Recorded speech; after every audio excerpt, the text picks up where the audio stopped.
How's it hanging, YouTube? It's Peter here, your Ginger Jody Geek. Welcome back to the channel for another Saturday Night Live. And this is the show where we look at all the geeky related news over the last week or so. We'll look at what we've been reading, and we also look at what we've been buying and what films or TV shows we've been watching. So can't do it alone. So tonight I've got a crack team around us. So we'll start off with good old GP. Venom, how are you doing, GP? I'm all good. I was dancing along there to the intro. I know, it's a bit funky, that one, isn't it? Yeah, quite that was like a bit that funky. one. Yeah. I like this. Yeah. Are you well, mate? I am, mate. Yes. How are you? I'm wet. Wet. For those of you that Oh, don't live up in the northeast, it's absolutely pissing down. It's horrendous. We've had a bit of a shitty day. Yeah. Not to worry, but not to worry. So No. we are also joined by one of my favorite YouTubers, one of the guys that makes me laugh unintentionally, but never mind. We've got Simon. Hey, how are we, Peter? Very good, very good. Are you well, Simon? I'm well. I'm very good. I've just been cutting my lawn today, so nothing exciting. So it's not raining where you are, eh? No, not raining where I am. I mean, I'm asking to clarify because knowing you, Simon, you probably would cut your grass in the rain, I would imagine. Are you all right anyway? Yeah, I'm good. So I'm positive. So next week I'm got loads of networking. So I'm starting obviously my freelance business. So hopefully I can get that off the go. So. Good stuff. Brilliant. Yeah, and that's a good point. Just for anybody that is watching that may have any contacts, Simon's currently. Tell them a little bit about the business you've just started, Simon, in case anybody. So it's just myself. I've done my website and my business cards already. If anyone wants digital business cards, I can do those, which is very helpful because I know how annoying it is to get printed ones. Yeah. Basically, I do SEO which is search engine optimization, which helps your website improve your website for rankings. I can do graphic design and branding identity, anything in those sorts of lines, and a bit of digital marketing. So. Good stuff. So if anybody knows anybody that wants any of that kind of support, please do get in touch with Simon because it's great that you're starting your own business, Simon. So I'd like to get as many people to support you as possible. Absolutely. We will have a few more people joining us later on as the night goes on, but they're currently busy, but hopefully they'll be joining us shortly. So just quickly jump to the chat. We've got the one and only Fuzzy of the Dunlops. Thank you very much for joining, Fuzzy. Fuzzy, I apologise. I've missed out our first always subscriber. Good old StreamYard. Thank you for joining. So yeah, we've got Fuzzy. Thank you for joining, Fuzzy. We've got Ian Carter. Always nice to see you, Ian. We've got Connie. Nice to see you, Connie. Connie, I keep forgetting you're local to me because I know you commented on one of my posts today about Branches. Very nice cocktail restaurant I went to. We'll have to try and catch up at some point. Jesus, that's yeah. If you could just throw a few coins Simon's way, that would be great. Connie saying I got caught in the rain at Whitley Bay without a brolly, and I swear I'm the only woman back up now. It was non-stop. Yeah, I haven't been to Whitley Bay for a long time. I haven't either. Yeah, because they've done it all out, haven't they? I'll have to get myself down there, have a little nebsy around. Okay, guys. So we've got loads to get through tonight because there has been an absolute ton. Yeah, sorry, I forgot about that. Ian. I will be having Ian put a horrific meme about gingers on Facebook. I was deeply insulted, Ian. Deeply insulted. Not as insulted as I was, and I don't know if he'll come in later on, but Cap from it's Captain Comic. I can't remember his channel's name now. He does Grey Man's show, Pete. Cap. Oh, Cap. I can't remember what his channel's called. Captain Comics. Anyway, he put a meme on about Grey Man's show tonight, which was in your birthday suit, and I swear to God, it was like a ginger person, and he tagged me in it for some reason. But you could see his tinky winky and everything. So, dear, I'll have to have words with that as well. So yeah, we've got absolutely tons to get through tonight. So we're going to just rattle on because there's lots of news and lots going on. But before we do that, I do just want to mention this. Now, I know this isn't geek related, but it means something to me. So this is Dame Edna Everage. I don't know if you guys are familiar with Dame Edna. Yeah. I've seen her, but so Barry Humphries, an incredible entertainer. I remember watching Dame Edna on the Wogan show and on our own Friday night TV show where she was interviewing some mega stars and things like that, and unfortunately passed away today. So very, very sad to see another unique entertainer leave the screens, unfortunately. So yeah, thoughts with Barry Humphrey and his family. So yeah, For- incredible wait. entertainer. For people across the seas in America, Barry Humphries actually did the voice in one of the Hobbit films, The Goblin King. Yeah, that's right. So That's right. I forgot you about have that. heard of him. Yeah, yeah. I mean, Yeah. if you want to laugh, Google just some of the Dame Edna Everage show from back in the 80s, the 90s, where Yeah. she was interviewing some. It's just hilarious, absolutely hilarious. We've got Connie just jumping in there saying, I got caught in the rain in Whitley Bay. Sorry, we've had that one. I thought I saw another one from Connie. Oh, I did there. I went to go and have a mosey around the charity shops, got a whole bunch of books, so it wasn't all a bust. Oh, very good. And Very You'll good. have to let, as well. yeah, you'll have to let us know, Connie, because I haven't been to Whitley Bay for years and years. It's not somewhere Instead I of tend to- dander and a pint. a dander and a pint. Oh, very, very Dander. nice. Yeah. We've got Highland G. Thank you very much for joining, bud. And Ian's just saying, oh, dear, man, the possums. Yeah, very Possums, sad. yeah. Very sad. Okay, so we'll get into the news. And the biggest news in the world, I think, today is this. And this is that it's Fuzzy Dunlop's birthday. I believe Happy he's birthday, mate. Happy birthday, Fuzzy. happy birthday, Fuzzy. I wanted to pay particular attention to Fuzzy because Fuzzy has been one of the biggest supporters of my channel. And I know of a lot of people of the UK channel for a long, long time. So Fuzzy, a massive, massive thank you to you for your support. You're always highly appreciated.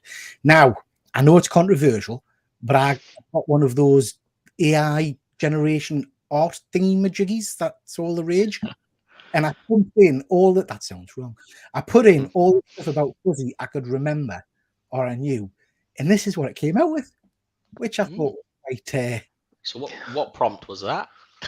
yeah. I put in Fuzzy, I put in Dunlop, I put in Hero, I put in Playing with Toys. So I think that's what that weird whisk thing is. Yeah. I was just gonna say, what's that in his hand? Yeah, I'm not quite sure. I don't know if that's I'm not even going to try and work it out. I put in man and I put in old, and I put in some other bits and bobs. So yeah, it was quite interesting what it churned out. I've never really used one of these things before. Have you guys used this AI No, I haven't, generator thing? no. I use ChatGPT a lot, but not the images one. Is it? Did you use DALI 2? Is that the one? Oh, I have no idea, mate. It was on my iPhone. Yeah, I just the most two common ones is ChatGPT for like information, and then DALI 2 is their one for like images. But I've tried it and it doesn't come out with faces very well. Right. So. Right. I mean, I'm imagining that is the spit and double of Fuzzy. That's exactly as I imagine him. Yeah. It's what I had in my head. Yeah. So yeah. And I mean, he did respond to it and say that it is very like him because I'm not going to say what he said, but you can have a look, and it involves licking in nether regions. We've got a quick comment from Ben here, still on the way home from the zoo. I hope you had a great day at the zoo, Ben. I hope you had a lot of fun. Dame Edna, what an absolute hero of comedy. Absolutely, mate. Absolutely. Ian saying happy birthday, Fuzzy. Highland J's happy birthday, Fuzzy. Ben is saying happy birthday, Fuzzatron. Fuzzatron. And Connie, lots of love for Fuzzy. Fuzzy, I hope you're feeling this. I'm 54 in May, mate. Starting to feel. Ian, Fuzzy's not really 54, mate. I think I just made that up. I can't remember how old he is. He's probably. You can't 70. say a person's age. He did say actually he's the same age 73? as me. So 74. no, That's not I'm right. 73. Yeah. Yeah. Fuzzy, just please do feel that outpouring of love in the chat there because you are a star, mate. Okay, let's move on to look at some of the news that's happened over the last few weeks. Yeah, he doesn't have a cat, but apart from that, it's spot on.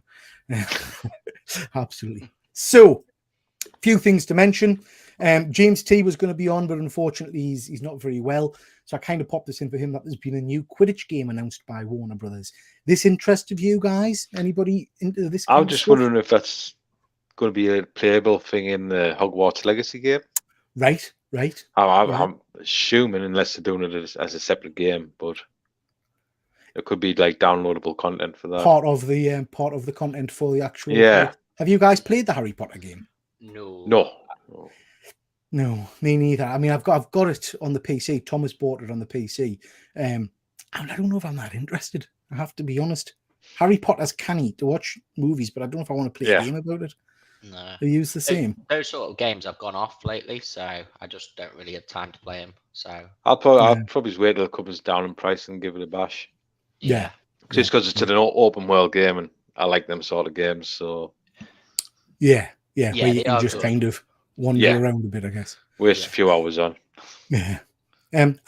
This doesn't necessarily appeal to me, but I'm sure there'll be a massive Harry Potter market out there Definitely, who are very keen to get into this. Squid Games. Now, Simon, you're all into your anime and all that kind of It's stuff. not really anime. It's Korean drama. Korean K-drama. drama. Simon, talking to you're Peter, into your Simon. Korea drama shit. Is this exciting for you? Are you interested in an American version of this? Not really. No, because I think the Korean. It's a bit like when they made American version of The Ring. It just didn't take off as good as the Korean version. Yeah. So, but it did have Sarah Michelle Gellar in it, didn't it? Or was that The Ring, or was that The Grudge? The Grudge. Grudge. I fell asleep through that. Did you? Yeah. Mesmerized by Michelle Gellar. Yeah. I mean, I haven't watched the Squid Games yet. Have you, Pete? No. Have you seen that one? No, I haven't watched it yet. No, it is on my watch list, but I haven't gotten around to it yet. It's on my list to watch as well, but it's not something I've gotten into. Simon, for your live shows, I know we've talked about your tasking with something to watch. This might be something that I would get into and have a watch of and see what it's like. Yeah, this would be a good one. Yeah, it's on the list. There is another. It's more because obviously it's like a type of death games thing, isn't it? They get a group of people and then they make them do things. Yeah, to keep, for money. There is another one that I really like. That's on Netflix. Alice in Borderland. I've seen the trailer for that. I've seen the trailer for it. And it looks and really good. That's a bit like this, but I like it a bit better. So Alice in Borderland. Have you showed with that on one of your shows or something, or have I seen that because haven't. Thomas has been watching it? Yeah, Thomas has probably watched it, but I haven't put it on my shows yet. So okay. Oh, that's maybe a one to check out. Just jumping back into the chat here, Fuzzy's just saying he's never watched or read anything Potter related. Wow, Fuzzy. Wow. Fuzzy shocked me today by telling us he's never watched any Star Trek either. Not one bit of Star Trek. I don't know how you can get through the Wrath of Khan. No, I mean everybody's watched the Wrath of Khan, surely. Everybody's. Do you know what I mean? It's a classic Fuzzy. You have to watch that. David Fincher's version of Girl with a Dragon Tattoo was much poorer than the original. Yeah, I agree. Yeah, I agree, mate. Yeah, I'm not a big fan of these American remakes, to be honest. And I think you're right. I think it quite often diminishes the original story, but they kind of do it, don't they, to try and get a wider market, I suppose. Highland G there's just saying the US have to make a copy of everything original from elsewhere. They don't seem to have any of their own ideas. Absolutely, mate. You're like quite the right. Office, things like that. So. You're right, but I would argue that the American version of The Office almost surpasses the original. I mean, it's very, very good. It is very good. I'll tell you, it's also controversial right now. I've never watched either the English or US version of The Office. No, what? Nah. You've never lived. You've never lived. Honestly, I have lived. That's why I probably haven't watched it. Yeah. To be honest, the UK version is very good, but I think you have to be you have to have a certain humor type about you. The American version is much more general comedy. I would say it's I could imagine that. Yeah, the American version. Yeah. But yeah, both very good. Okay, bit of Stranger Things news, guys. Sadie Sink is in talks with Marvel Studios to play Viv Vision in the upcoming Vision Quest series. You guys familiar with Viv Vision at all? Yeah, that was a series not too long ago, wasn't it? Where he had the family. Yeah, so it was a series a couple of years back where Vision basically had his own family and he had a daughter, a son. That's where the dog came from in one of the dog, things like that. And there's this new series coming out, Vision Quest. If this is true, Viv Vision's a pretty popular character, so I think that'll be very, very cool. Okay. She's very good in the comics. I'm not up to date with where she is at the moment, but she's a very cool character, and she's a stunning actress. I thought she was in Stranger Things. So I'm quite excited about that. Now I know our friend Efren is a big fan of Vision and Viv Vision in particular. So that'll be really cool if we see a version of her in the MCU. Yeah, definitely. But yeah, quite looking forward to that. Yeah. Other Stranger Things news that the creators have announced a new series, The Boroughs, which is set in The Boroughs, a sci-fi drama that takes place in New Mexico retirement community. That's an interesting one. It sounds pretty good, yeah. I mean, in a retirement community, we're talking old people in Zimmer frames and things. Might be aren't like Cocoon. we? Oh, I love Cocoon. I love Cocoon. Have you ever seen Cocoon, Simon? No, I haven't. No. Ah, you've never lived either. God, what's the matter But with these people? I'm sure I heard they were going to do like an animated version of Stranger Things. So they're doing so basically the Stranger Things universe is expanding massively, and they're doing lots of spin-off shows, and they're doing some animated shows and all that kind of stuff. But the this is going to be live action, I think. I think I'm happy to see anything in this universe, to be perfect. If it's anything like Cocoon, I'm in. So this Burrows, it's in the same universe as Stranger Things, you're saying? So, Yeah. Yes. Okay. Cool. Yeah. Awesome.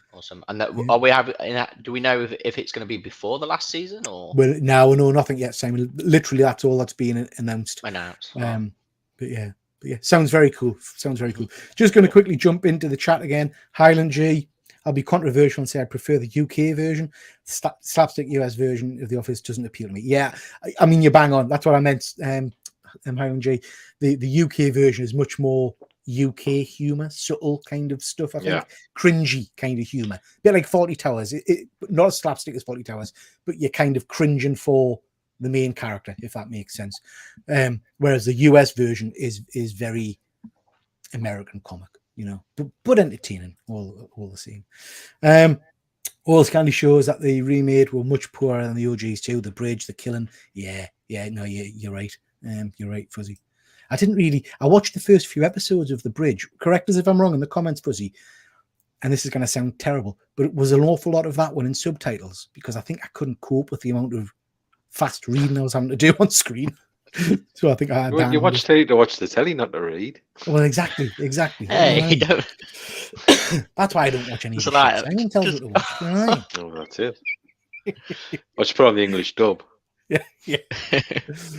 Ian saying you should have watched American Red Dwarf. I avoided that. I've seen clips of that that looked absolutely shocking. Yeah.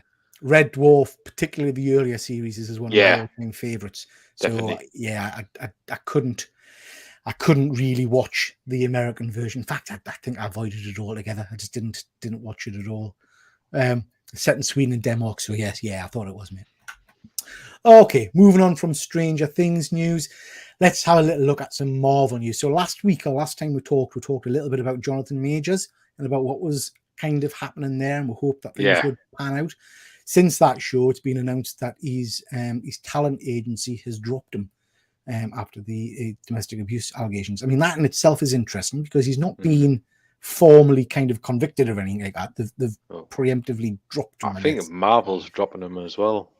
Well, there's they've not come out and confirmed it yet. But they haven't confirmed it, but rumors. There's been like Yeah. It's a shame. It's a tragedy.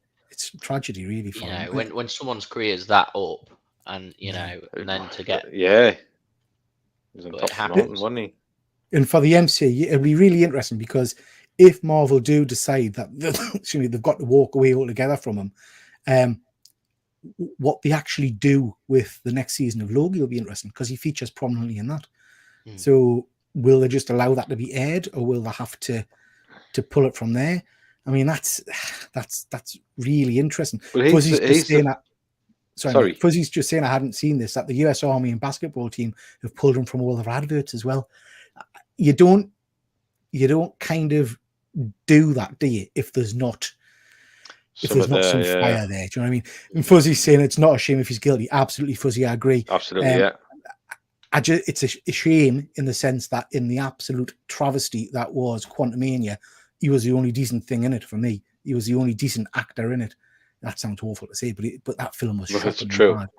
But I think Marvel need to cut ties with him most likely, and if that happens, it's going to be interesting to see what happens going forward.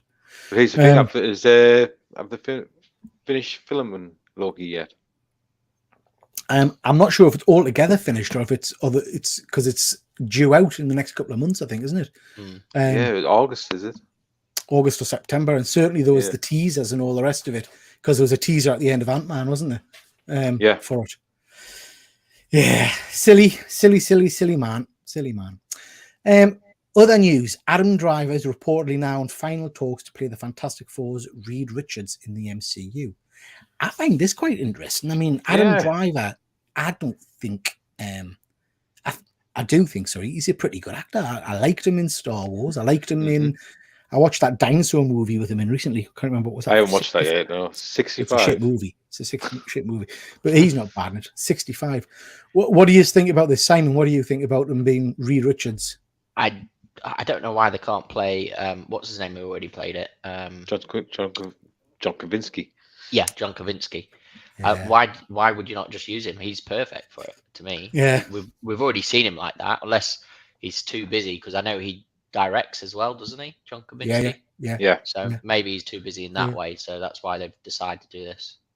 Yeah. So. I mean, I think, I would like him, the original guy, to play Reed Richards, but we kind of only got a slight taste of him, didn't we, in the Multiverse of Madness? Just enough to wet our lips, I guess you would say. I don't know.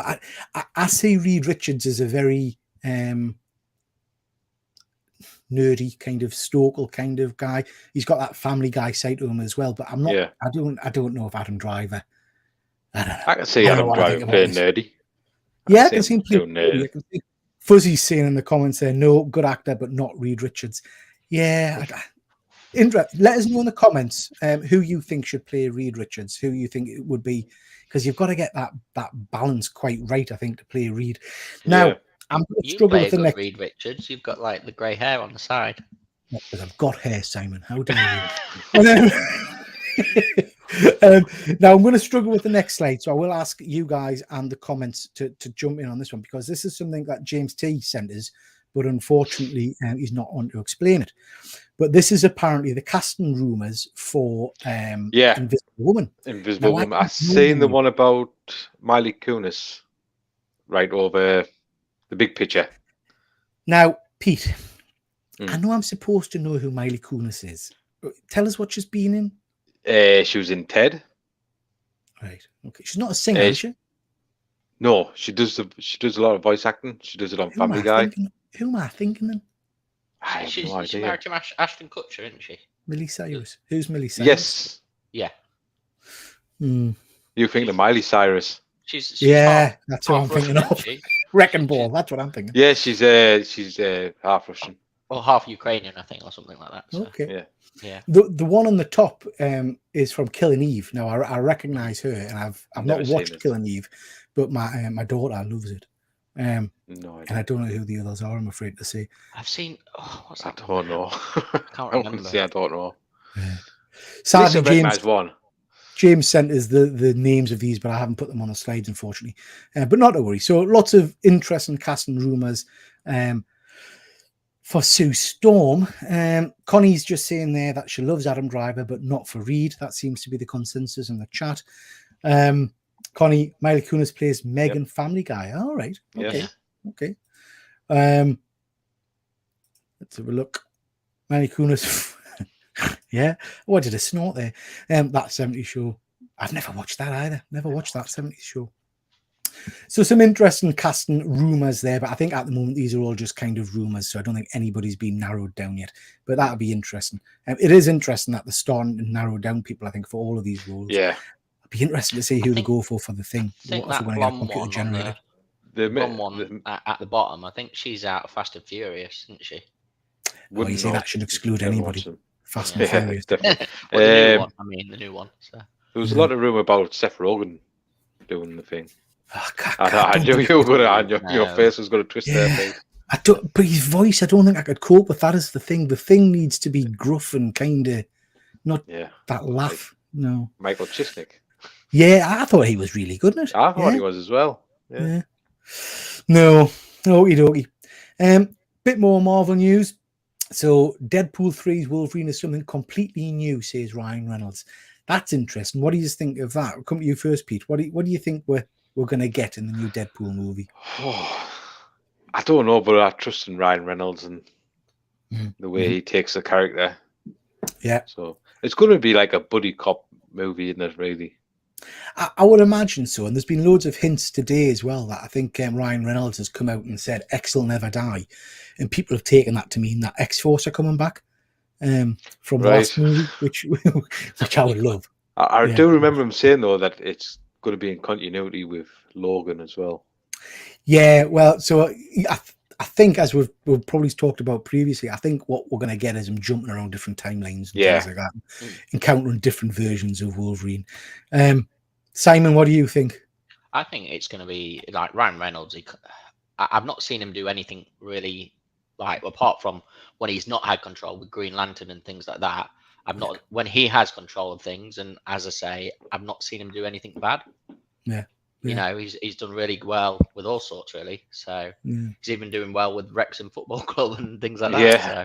So, Yeah. I mean, that came out of the blue a little bit, didn't it? Yeah. No, I think this will be superb, and I think it's just fantastic to have Hugh Jackman back on screen as Wolverine. I think that's something we've probably all wanted for a long, long time. And I think Highland G there's just kind of taking the words out of my mouth. He wants a classic Wolverine outfit, even for just one scene. Absolutely, just one scene.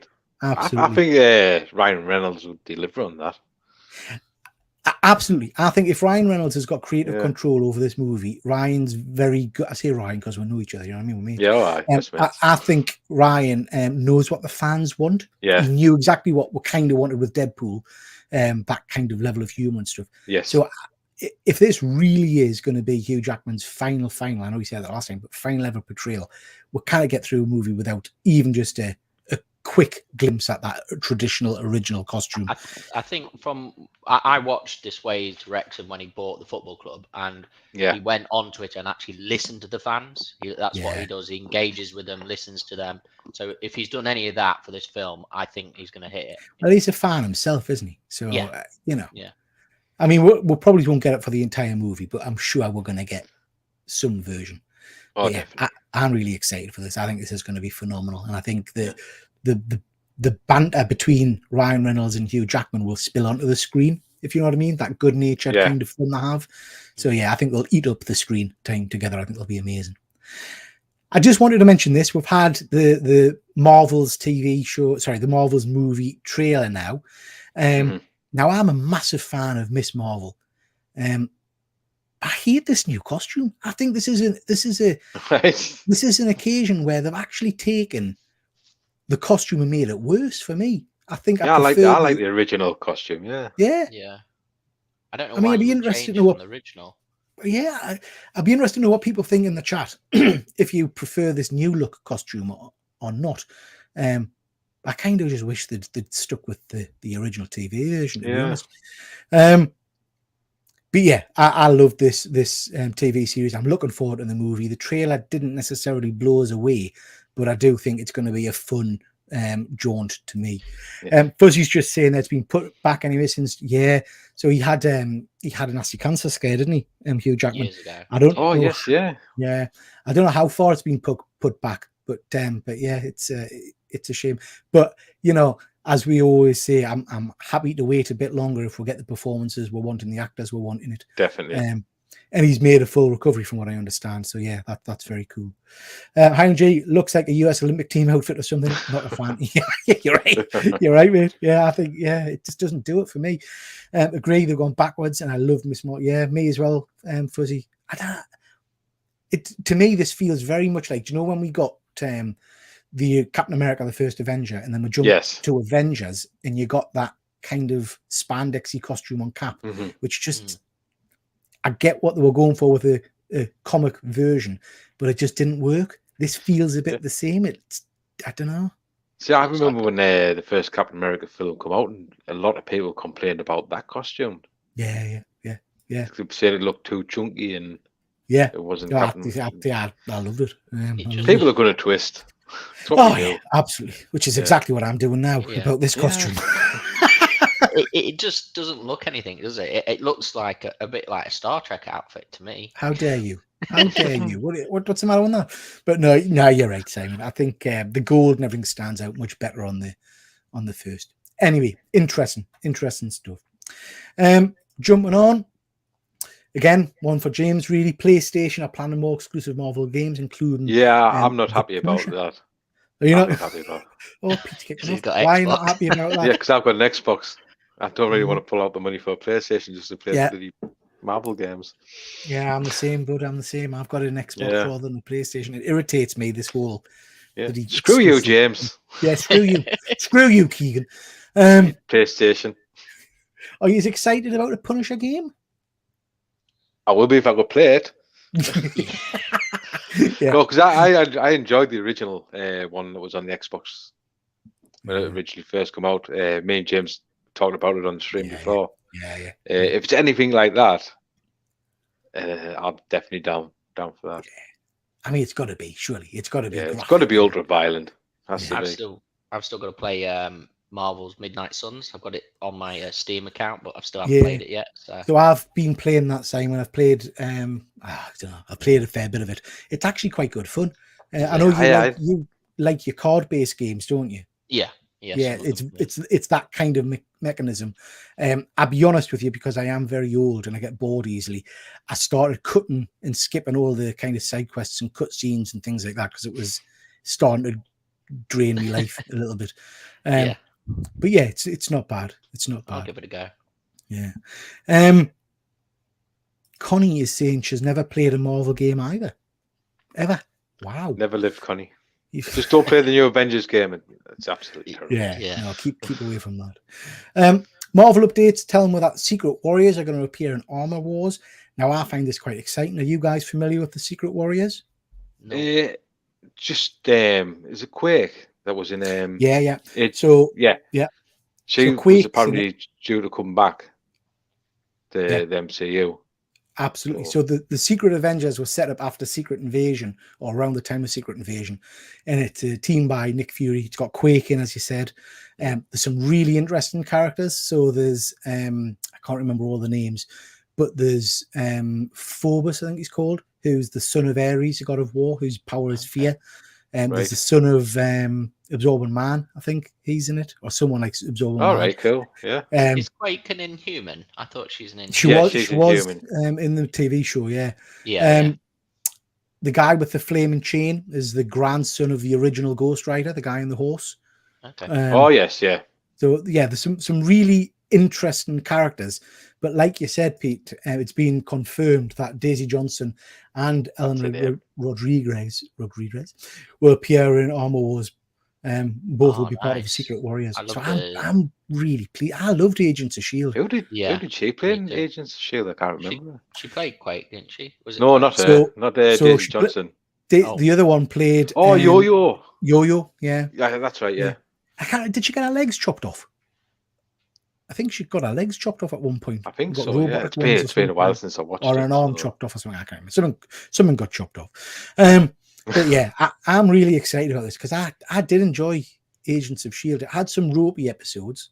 But some of the seasons were very, very good. Yeah. Some of the seasons were excellent. I think the last one I watched was the one with Ghost Rider in. I think that was the last season I watched. Yeah, with Robbie Reyes. Yeah. And then they did a few seasons where they were in space. There was a season where they were in kind of an artificial world, weren't they? And the LMDs had taken over and all this kind of stuff. Right. Yeah, I watched that one. Cool. Don't think I've watched the space one, which is the last season, I think. So it's the second off last one. Oh, is it? Okay. Didn't they turn Talbot into Graviton? Yeah. He was Graviton for it. Yeah, he looked he was very, very cool. Yeah. You had Absorbing Man appear in it. You had Absorbing Man. Yeah. There's a lot of good stuff in it. And yeah, I thought it was good. So I'm pleased that they're coming back, because that kind of means that Agents of S.H.I.E.L.D. is going to be in continuity in some format, which is pretty cool. Highland J's just saying, I think she lost an arm, hence a robotic hand in the pick. Yeah, you might be right, mate. Right. Yeah. Ian Carter is saying she lost both arms, if I remember. There was definitely some body parts being chopped off. I can't remember. She was armless. Yeah, she was armless. Yeah. But yeah, good stuff. We've got the announcement that there's an animated Transformers movie coming out to tell the origins of Optimus and Megatron. This has got us quite exciting. I feel like we've kind of seen the story multiple times in animation and in cartoons and stuff, but I'm all for any kind of new Transformers movies, videos, games, whatever it may be. Are you guys Transformers fans? I am, but I'm hitty missy with all the new stuff. I like my G1. I'm the same way. I like It died off for me on Beast Wars. I just couldn't get away with the CGI type Right. Yeah. animation. Exactly the same. Yeah. They've brought it back out again on Netflix. You've got War of Yeah. Cybertron, and they've been like, right. yeah, there's like three parts. It's not very long, 3 parts on it on Netflix. It's really good. Yeah. So yeah, you're right, Sam. So it's the War of Cybertron trilogy, I think, and there's Earthfall, and it goes through the different eras. And the last one is kind of a Beast Wars crossover kind of thing, and they're actually quite good. They're quite and quite entertaining to watch. But I'm like UGP with the original stuff. I kind of cut and run at I love Beast Wars. I watched as a kid. I had it on VHS. It was the movie with Bruticus. Absolutely, he was my favorite. Like, he was like all the army tank ones and the helicopters, and they could only kill him by hitting him on the back, I think. Yeah. So yeah, he was my favorite. That's why you like Attack on Titans. Yeah. Transformers the movie is still one of the best movies, I think, animated movies that's out there. I absolutely love that. The soundtrack was wow. Oh yeah, amazing. Yeah, that's on my playlist. You've got the touch in the car. I belt that one out when I'm driving around. Fuzzy, they should have been animated from the start. Fuzzy, absolutely. The Michael Bay movies just stab me in the heart every time I watch any of them. Bumblebee was pretty good. I quite liked Bumblebee, but the rest of them, nah. I like the start of Bumblebee where you saw him battling, and then that was very cool. Movie sort of died off for me. Yeah, I think my biggest issue with them, is that I just feel like they've totally ignored the characters of any of these people. So Prime doesn't act like any kind of version of Prime I've seen in anything. Do you know what I mean? No. I'm with you. To the new movie coming out, it'll just be the same shit, won't it? It'll just be the same loud bangs and explosions and stuff my guys can't understand. Is that Michael Bay as well, the new one? I think so. I'm not, to be honest, I gave up all hope on the Transformers movies. That last one, The Last Night with Anthony Hopkins in it, made absolutely no sense at all. It was just didn't even watch it. It was just dreadful, absolutely dreadful. That said, I'm a huge Transformers fan, so of course I'll be going to the cinema to see the new one. Of course, it's just how it works, isn't it? Captain Comics, ahoy mate. Cap, I was just talking about you earlier on, in that picture you put on Instagram of the little ginger man with his little bits hanging out. Very interesting. I hope you're well, my friend. Fuzzy, Michael Bay ruined them. Absolutely. Fuzzy, couldn't agree more. Heartbreaking for a fan. Highland G, classic animated or CGI. In terms of this, I don't know, bud. I don't know. This is all I've seen of the news. I'm hoping it's classic animated. I am as well. CGI'd out, if I'm being truthful. It's Transformers, so I will watch it. They were too complex. Every fight scene was a mash of metal smashing into each other. You couldn't tell who was who. So Fuzzy, I've been a lifelong Transformers fan, and you're absolutely right. Again, because of the change in characters, but also the design of the robots, I couldn't tell you who anybody was. It was just stuff flashing on a screen, which just The only time I thought we got a real good glimpse of them was in Bumblebee, where you saw Cybertron, and then also you saw that the kind of classic version of Prime on Earth, which and you know what else, that like with the cartoons and stuff, or the movie, they actually went away from Earth, and I got fed up like it always being on Earth. It was like, come on, let's move away, let's go in space, let's do some other stuff with Transformers. But it made no sense either. I mean, the whole last movie, and JP, apologies, you've not seen it yet, Nemesis Prime and all that kind of stuff made no sense at all. Unicron was just, it was just crackers. Yeah. I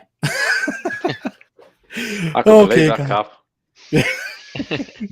Cap, I have to say, I did jump on and watch a little bit of Coast Slingers, and I saw your nakedness. It's something I'm never going to not be able to see, is all I'm going to say. Victory's mind. Yeah. James. No, James isn't here. So Simon. I know this one. Yeah, it was Dave. Whoa. Hang on. Sorry. Hang on. So I'm going to come to you for knowledge, all right? Okay. Which I would have gotten from James or Ben had they been on. Yeah. Now, I want you to tell us knowledge, not just make some shit up, okay? Okay. So proper knowledge. What's the shit with orange lightsabers? What's that all about? Why are the orange So ones they intentional? asked about it because they saw it was orange and not red, and Dave Filoni said yes, they are orange lightsabers and they were intentional. So orange is sort of, in my guess, it's a split between maybe a Jedi and a Sith. So like they've chosen orange because your kyber crystal in a lightsaber turns the color into your sort of skill and emotions. All right, I So didn't it realize will that. change Okay. length, and they showed this in sort of I know Visions is not canon, but they said Yeah, yeah. when you put the kyber crystal in, you don't know what color it's going to come out. Usually it will be blue, but So it's like you the don't sorting hat for Jedi, is it? type Yeah. of thing. But Yeah. obviously So, they yeah. so there's going to be grey Jedi. I not grey Jedi because grey Jedi can still that they like the dark side. They've been through the dark side, and they Yeah. could be great. Yeah, yeah. These are, I think, they were good Jedi that are just turning Sith. You know Right. what I mean? Grey I'm Jedi gonna have. go with. I mean, Simon, your explanation was good, but I'm gonna go with Wayne that it's a ginger lightsaber. All right. Yeah. Ginger And power. Fuzzy's quite right. I am even more confused than when I asked the question, Fuzzy. Sorry.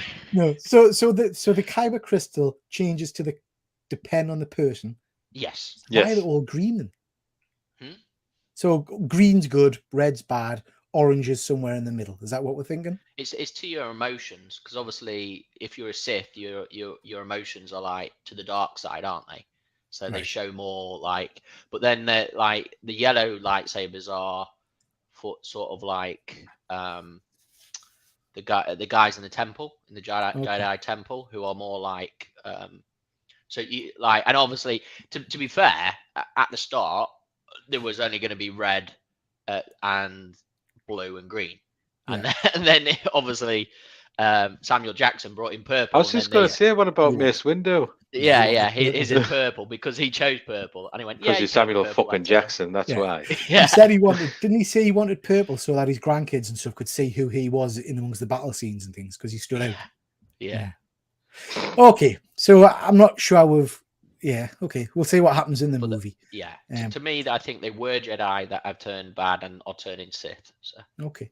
I mean, the trailer for Ahsoka was absolutely stunning. I'm assuming you've Yeah. all seen that now. mhm. And this guy Ray Wilson in it was just friggin' amazing. I loved the kind of the.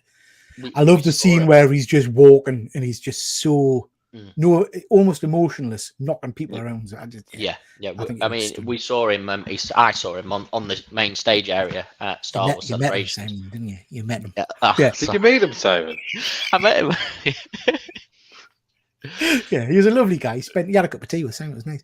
Yeah. Oh, We right. didn't really talk about this the last time. Star Wars will rejoin Rey's story 15 years later as she tries to rebuild the Jedi Order. Are we excited about this, guys? I can't see it happening. You can't see it happening. You don't I think the cannot movie's see going it. to happen? I don't think it's going to get made now. Right. Okay. I just don't want it to be made. And that's why. Yeah. Why do you Fans not want it to don't, be made? fans don't want Because it. yeah, we don't need any more. Like we need to. There's so much history previously to be done. So we've still got Darth Nihilus. We've got Darth Revan story. There's so many other things they could make that fans want. We never asked for this. Why do we want a story after Rey? It's like So what I'm gonna stop you there for a second, Simon. All right, yeah. because you're a geek. And what I would say is you're a Star Wars fan who's the words you've just used mean nothing to me. All right. Okay. Yeah. So I guess what I would say is from your point of view, Mhm. you want all of those backstories and stuff like that. From my point of view, as a guy who's just watched the movies, I'm quite excited about seeing her story continue. Possibly, Do you know but what I mean? so at Star Wars Celebrations they announced the timeline, didn't they? So Yes. Yeah. yes.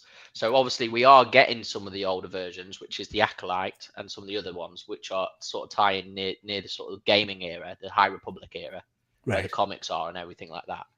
So that's what I mean. The comics tell a lot more, like that I really enjoy some of those stories, and I would just like those to be more films. With Rey, I just felt like those movies were so bad. Yeah. I just think they're making movies just to try and make up for those movies. Yeah, maybe. I mean, I'm not going to disagree with you in terms of the quality of particularly the last two movies. I don't think they were particularly good, but listen, it's a bit like Marvel, isn't it? Anything that keeps the franchise ticking and stuff like that, I'm sure we'll all watch and we'll pick apart at the time. But I'm quite excited to see her continuing on. But I'm equally excited to see some of the stuff that you've just talked about. I would like to see a bit like oh, they've changed that. I was going to say Mandalorian. I would like to see stuff that's not involved with the Skywalkers and things like that. So give us some stuff that's not Skywalker centric. Right. I mean, you say that, Pete, but I'd love a Mara Jade TV again, series. Just a word. Don't know what that means, Pete. It's Luke Skywalker's wife. Yeah. All right. Okay. Yeah. So has she been in the movie? I don't. So I haven't No. seen anything about she's her. in the you see. comics, and she's Like the old stuff. I mean, we're going to talk a bit about Mandalorian later on, and probably his cause of fight. But I tell you what, the best Star Wars for me over the last few years has been Andor, because it was separate from that kind of story. But it was just superb writing. I loved it. I loved every minute of it. Yeah. And I know some people would say it was boring or whatever, but I thought it was great. Just quickly jumping back to the comments, Highland G is saying, I thought you hunted out a crystal in a special cave and could only use the colour that called out to you, something like that. Maybe they changed it. Not sure, bud. Not sure. Fuzzy saying the $1 billion earnings matter more than the fans' opinions. Yeah, I think you're right, Fuzzy. And that's a real interesting one, because had James T been on, we talked a lot about The Last of Us and how he thinks they will stick very rigid to the story and they'll not spin it out and stuff. And I said, basically, I think bollocks. I think if they're churning out money, they'll continue to make and they'll push and push. Be really interesting. The thing is with Last of Us, so they can stick rigidly to that story, like James said, but there is room to have spin-offs. Yeah, exactly. And I think that's what they'll do, GP. They'll do that Last of Us story, but then they'll do stuff in the Last of Us universe, probably. Yeah. Because it's going to be shitting money for years, that, isn't it? Definitely. It's huge. Connie, I think Rey would be a really interesting character, and she wasn't given a fair shot as a character at all. Yeah, I absolutely agree, Connie. And I think that's kind of why I'm excited, because I like her as an actress. It was just bad writing. Yeah. That's all it was. Yeah. Oh, yeah, without doubt. I don't think the actors and actresses were that bad, really. No. Yeah, I think they were let down terribly by the chaotic script of the last two films. Yeah. Wayne, I love a Chewbacca storyline. Yeah, that'll be very cool. Connie's over the Skywalkers. I'm the same, Connie. I want something different now. Ewoks, Caravan of Courage, something like that. Yeah. You're the only one, Simon. I'm the only one. The whole galaxy and the whole thing revolves around one family. Yeah, no, you're right, Connie. I agree with that as well. Ian, you know what? I enjoyed Solo. I don't understand why it was ripped to shreds. I didn't know. Yeah. Again, not as a no apologies to anybody that is, but not as a Star Wars kind of zealot. I went into Solo as just a fan of movies and sci-fi, and I thoroughly enjoyed it. I thought the guy who played Solo was stunning. I thought he was really, really good. So yeah, it's an interesting one that I don't quite understand why it got all the heat. With Solo, I thought they actually left it to set up for another one, because I think it got so panned. It got so panned, Simon, and I think people just weren't into it for some reason. Absolutely, Connie. Rogue One's the best Star Wars film. Rogue One, absolutely. Yeah, and that's the thing, like you said, Peter. That was not about the Skywalkers, and it was about no lightsaber battles or anything really, and it was amazing film. Yeah, no, I agree. I love Rogue One. Who thinks we need 10 Fast and Furious films? Nobody, but everyone makes $1 billion worldwide. Absolutely, Fizzy. And that's the crux of it all, isn't it? These movies make lots and lots of money. And my mate, I think I've said on before on streams, my mate is banging to the Fast and Furious movies, but he's beyond enjoying them now. It's not the franchise was started off. He loves cars and all that kind of stuff. Yeah. And now it's just stupidity. But we'll still go and see them because it's Fast and the Furious and you kind of feel you've got to, which is ridiculous. But yeah, I'm hoping not to have to sit through many more of them, to be honest. My favourite Star Wars is the Legacy comic series that follows Cade Skywalker, who wants nothing to do with Jedi or Sith. We've not seen that one, G. I'll have to check that one out. Sounds interesting. Okay, there's going to be lots more Star Wars talk later on in the show because we're going to be doing a bit of a deep dive into Mandalorian. So I'll be really interested to hear everybody's views on that in a bit. Just a little bit of interesting stuff. There's been this kind of comment that Dave Fillion is making in Heir of the Empire movie. I know nothing about this, but I know James was very excited about this particular character. Is Admiral Thrawn? Thrawn, yeah, Admiral Thrawn. Yeah. A lot of the fans were getting upset about the Heir of the Empire because obviously it involves the original stuff involves Luke Skywalker, Princess Leia, and Han Solo in the younger days. So unless they're more capping them three, right? So are they central to the story? Are they? Yeah, from what I understand, yeah. But I mean, I guess you could say that they've done an incredible job of the motion capture on Luke. They have, yeah. Yeah, they did, yeah. But again, It's as cost Connie money said, we're getting back to the bloody Skywalkers, aren't we? Yeah. You know, we kind of need to. Hopefully, this will be something different. But Thrawn as a bad guy, he was just, he's just Yeah. amazing. So Now, sci-fi, I can get excited about. Galaxy Quest TV series coming to Paramount. Are you guys familiar with the Galaxy Quest movie? I am, yeah. I like that film. One of my favorite movies of all time. I've not seen any detail about this. I don't know how many of the original cast are coming back because obviously you've got big money cast there, and Sigourney Weaver and Tim the Toolman. Poor Alan Rickman's gone now. Poor Alan Rickman won't be able to take part, obviously.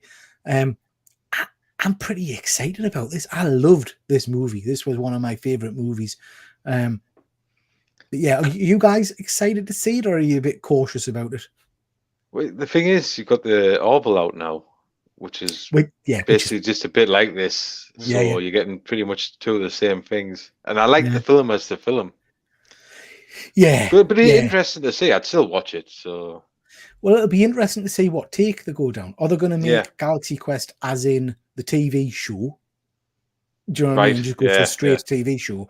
Or are they going to go for this is the actors stuck in space kind of thing, which will feel like you say we've got the Orville now. So not that I watch that anymore, mind. But yeah, I'm quite excited about this. And if Tim's in it, I love Tim Allen, so even he's a bit of in his social life, he's a bit of an interesting character.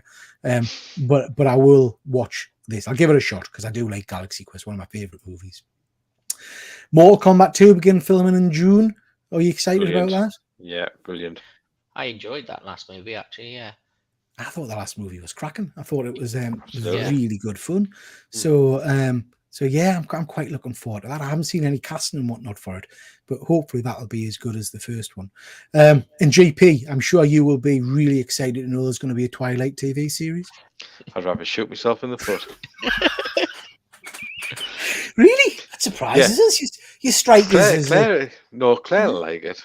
Because she read the books and she's seen the films. Which team are you? Are you team? I don't know. I haven't got a fucking clue. Werewolf or vampire or? Oh, we're always going for the werewolves, aren't we? Yeah. Now, Simon, I know you are definitely a Twilight. I can tell you're a Twilight. I've watched them. I'm not a Twilight fan. I haven't even watched them. I have watched them, I have to say. And I mean, they're an interesting bunch of movies. I mean, I watched them because my daughter was banging to them, and I enjoyed the last one. There's a good battle scene, which was quite good. But yeah, not my cup of tea.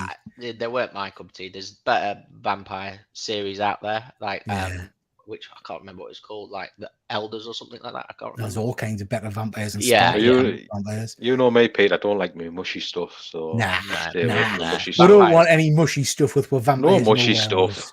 Sparkly vampires. What you're on about? Wayne's saying he enjoys the movie. Now, Wayne, are we talking Mortal Kombat or Twilight? Wayne strikes us as a Twilight fan, I would imagine. Yeah. Ian Carter saying, folks, more sparkly vampires. Yeah. Captain Team Bell. Hi, G. I hope Mortal Kombat 2 is good. I heard they took a lot of feedback after the first one, as they really want the series of movies to do well. Yeah, me too, good. mate. And I love games, and there's so much they can do with it. So I don't feel like we've really got a good franchise of kind of martial art fighting kind of movies. Do you know what I mean? We've got John Wick, but that's very, very different. This could be with all the different characters at the disposal. This could be huge, I suppose. So yeah, that would be pretty cool. I'd rather watch that than Twilight. So Definitely.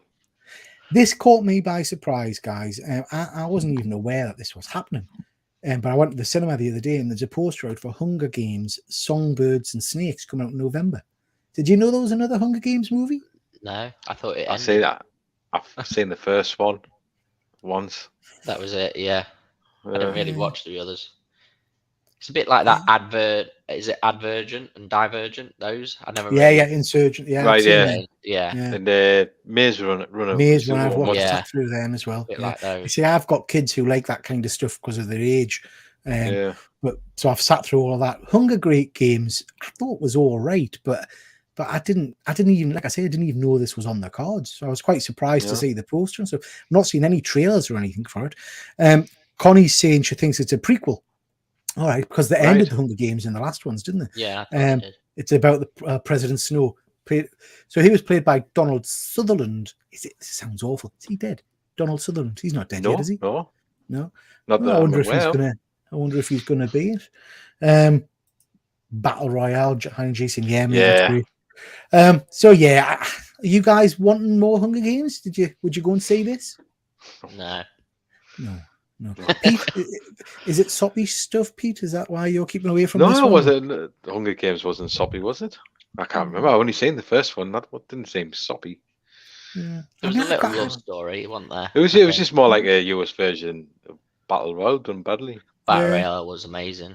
Yeah. Yeah. I mean, I quite liked the Hunger Games movies, if I'm being really honest. I thought they were okay. So I'll probably go and see this. And if like Connie says, it's a prequel, that excites us more, because there's loads of Hunger Games. I wanted to say the Hunger Games. Do you know what I mean? Rather than the backstory of them stopping the Hunger Games and all that kind of jazz. I wanted to see almost like a Predator movie with them hunting each other down. Do you know what I mean? We got a bit of that in the first movie, but then it kind of disappeared a bit, I guess. So yeah, I'll be up for going to see that, I think. Wayne is on the fence. He thinks it sounds quite good. Hunger crap. Can't decide. So not a fan. Connie's saying I think it's about him when he was younger. That'll be interesting. I love Hunger Games, but the right age. How dare you? What do you mean by that? I know. Yeah. I enjoyed them. I think I'll probably go and see this. And as we mentioned before, The Last of Us HBO should be around for a little while beyond season 2. And we've got Rob joining me. How are you doing, Rob? Hey, I'm here. I just made it Hey, in. Rob. Fresh from one show right to another. Roll right in. There you Good go. stuff, mate. Good stuff. We're just talking movies and things coming up. I've got a very, very important question for you, Rob. Very important. Okay. Which team are you for Twilight?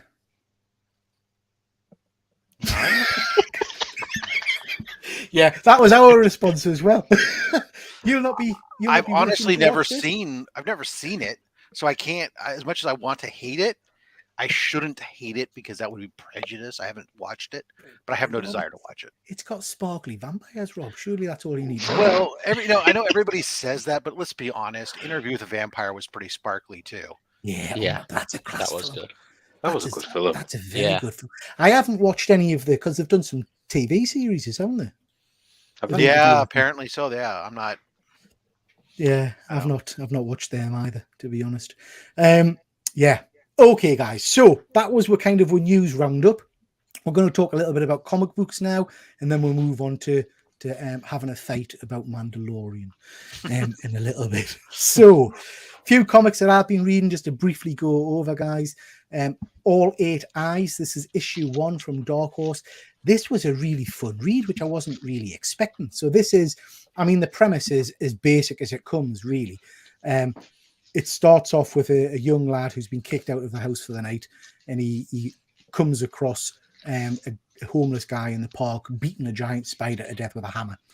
And it turns out that giant spiders have been living in the world for years and killing people, and the government's aware of it and just ignoring it. And these spiders are all around at all times. So it's a basic monster kind of flick, but it was actually a really easy, enjoyable read, which made me skin crawl a little bit in terms of spiders and stuff. But yeah, pretty good. If any of you have read any of these, just do shout out, guys. If somebody who's got arachnophobia, I'm all over this book. Have you got arachnophobia, Pete? Yeah. Oh, I didn't know that. Oh, that's very cool.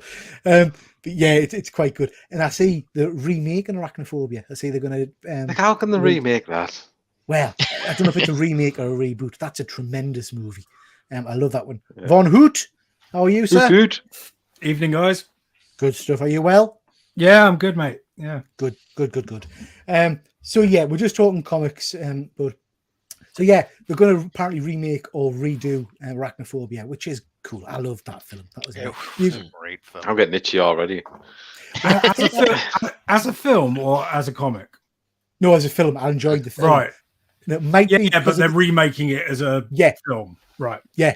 It might be because of the age I was when I went to see it. I think I've told you guys, or some of you guys, this before, but the cinema I went to actually loaded up above the audience. Oh, yes, I remember you saying, yeah. with plastic spiders and dropped the plastic spiders. I would have died. I would have died. I think there'd be no GP today. There was some underwear needed changing that day, let us tell you. Just quickly jumping into the chat, we were talking about vampire movies. Fuzzy Dunlop saying True Blood was a vampire show to watch. Yeah, I loved True Blood. Yeah, that was a very, very cool movie. Von Hoot, we were just talking about the Twilight movies. Are you a fan? Oh, yeah, I love sparkly vampires. I knew he would be. I knew it. Honestly, I've never seen it, so I can't really comment. You mean that teenage romance is not your genre? It's not my normal demographic. Wow. But, who knows? One day, maybe I'll watch them. One day, one day you may become a teenager. The neighbor's Superman is the neighbor's super fan doesn't like sparkly vampires. Ian Carter's just saying here, Queen of the Damned and the TV shows are interviewing the vampire are excellent. I haven't watched any of those yet, but I'm going to have to try and get onto them because they do look interesting. And I did like Fast and Loose with excellent there, but okay. Yeah. Queen of the Damned was an alright film, yeah. I can't remember that one. Connie, I was too young to watch True Blood. Rub it in, Connie. When it came out, my mum didn't censor things I watched often, but she did censor me from watching that because I was like 7 maybe. Yeah, it is quite graphic and there was a lot of sex in it from what I remember. Yeah. It was a little bit racy. Yeah, but it's a very cool series. Yes, there was not a lot left to the imagination. No. I'm very behind reading comics. Season's Teeth. Yeah, very cool. It actually ended quite well. True Blood. Yes. It actually ended the series nicely, I think. Well, not nicely, but it ended the series, wrapped it up, as it were. Fuzzy Stain, it still holds up. Yeah, best theme tunes. Yeah, with all the animals kind of being eaten by maggots and decomposing and stuff as well. It was pretty disturbing. Yeah. Is that John, Cassie, and Damien on the Deceased cover? I haven't read any of it yet. Ooh, yeah. So, Deceased. Obviously, Deceased has been around in the DC comic universe for a while now, all about the anti-life equation, kind of getting loose and turning people into basically zombies and monsters. This is one of the many spin-offs. This is Deceased War of the Undead Gods. This is issue 8 out of 8, and this kind of nicely wraps up the series.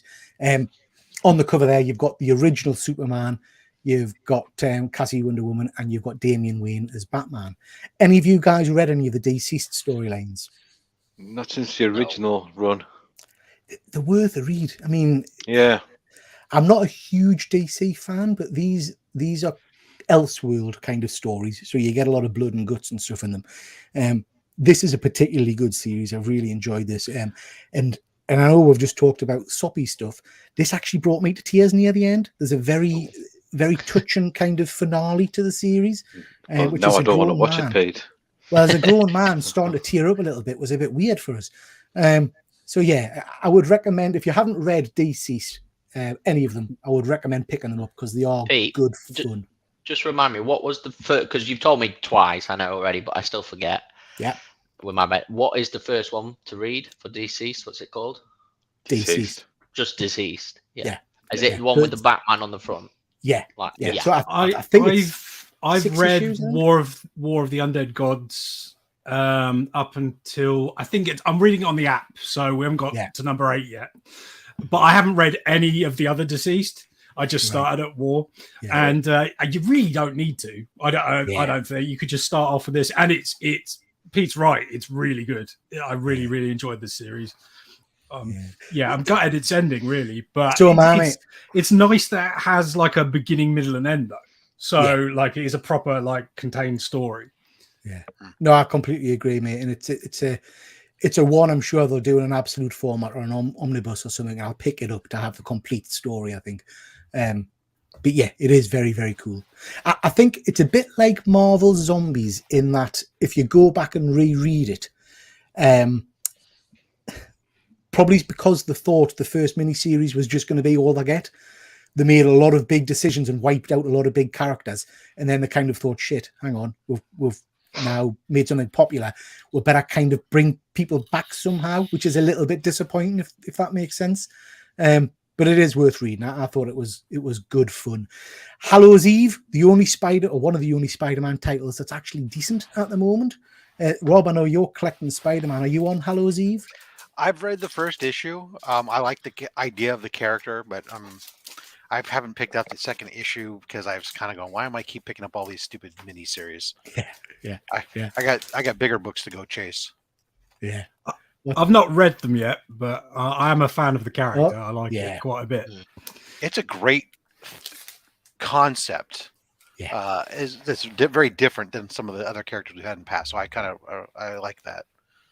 So I don't know much about the character before this because I didn't really read much of the Spider-Man stuff, but I am enjoying this mini-series. I guess all I would say is just I know it's stupid because it's a comic book, but my logical brain, this bag of hers, which is supposed to have some masks in, she's pulling out hundreds of friggin' masks, and they're the most. So in this issue, she pulls out the police officer mask, which is obviously a mask that's you have lying around. Do you know what I mean? So it's kind of like I don't know if the masks are supposed to just appear as she needs them, or if there's a limited supply of masks. I mean, I would think it's like either a magic bag or something because she's magic, isn't she? It hasn't been explained. Is she Mary Poppins? No, it's a bit like Sports Billy. Do you know what I mean? Everything she puts in the bag, she pulls something out. But in terms of the comic, I'm really enjoying it. And this issue was a fun jaunt. Like you say, Rob, it is a mini series, and I think that appeals to me more rather than it being an ongoing. The character was just created, so she was essentially the girlfriend of Ben Reilly, and Madeline Pryor gave her some powers, and here we go. So we don't. That's the entire backstory of this character. We have nothing else to know about where these things came from, how the bag works, or any of the other stuff. This is just getting her away from Ben Reilly and let her do her own thing for a moment and kind of explore this character and see what happens. So it is very much worth a read because it is an interesting story, and like Rob says, the power set is particularly interesting. So I've been enjoying that. Right. Oh, Punisher! God, I love Punisher. Any of you guys reading the current Punisher run? Just about to start. Yeah, Pete's going to start. I know you've got to. You've got to get it. It is very, very cool. Harrower, if you like your horror books, this is really really well written. This is made for a mini series or a TV show or a movie or something like this. Right. Issue 3 takes a real twist, which I wasn't expecting. But yeah, if you're not reading that one, I would pick that one up if you like your horror movies and things like that. It's very cool. I thought someone like Netflix or someone was looking at Harrower to make as a series.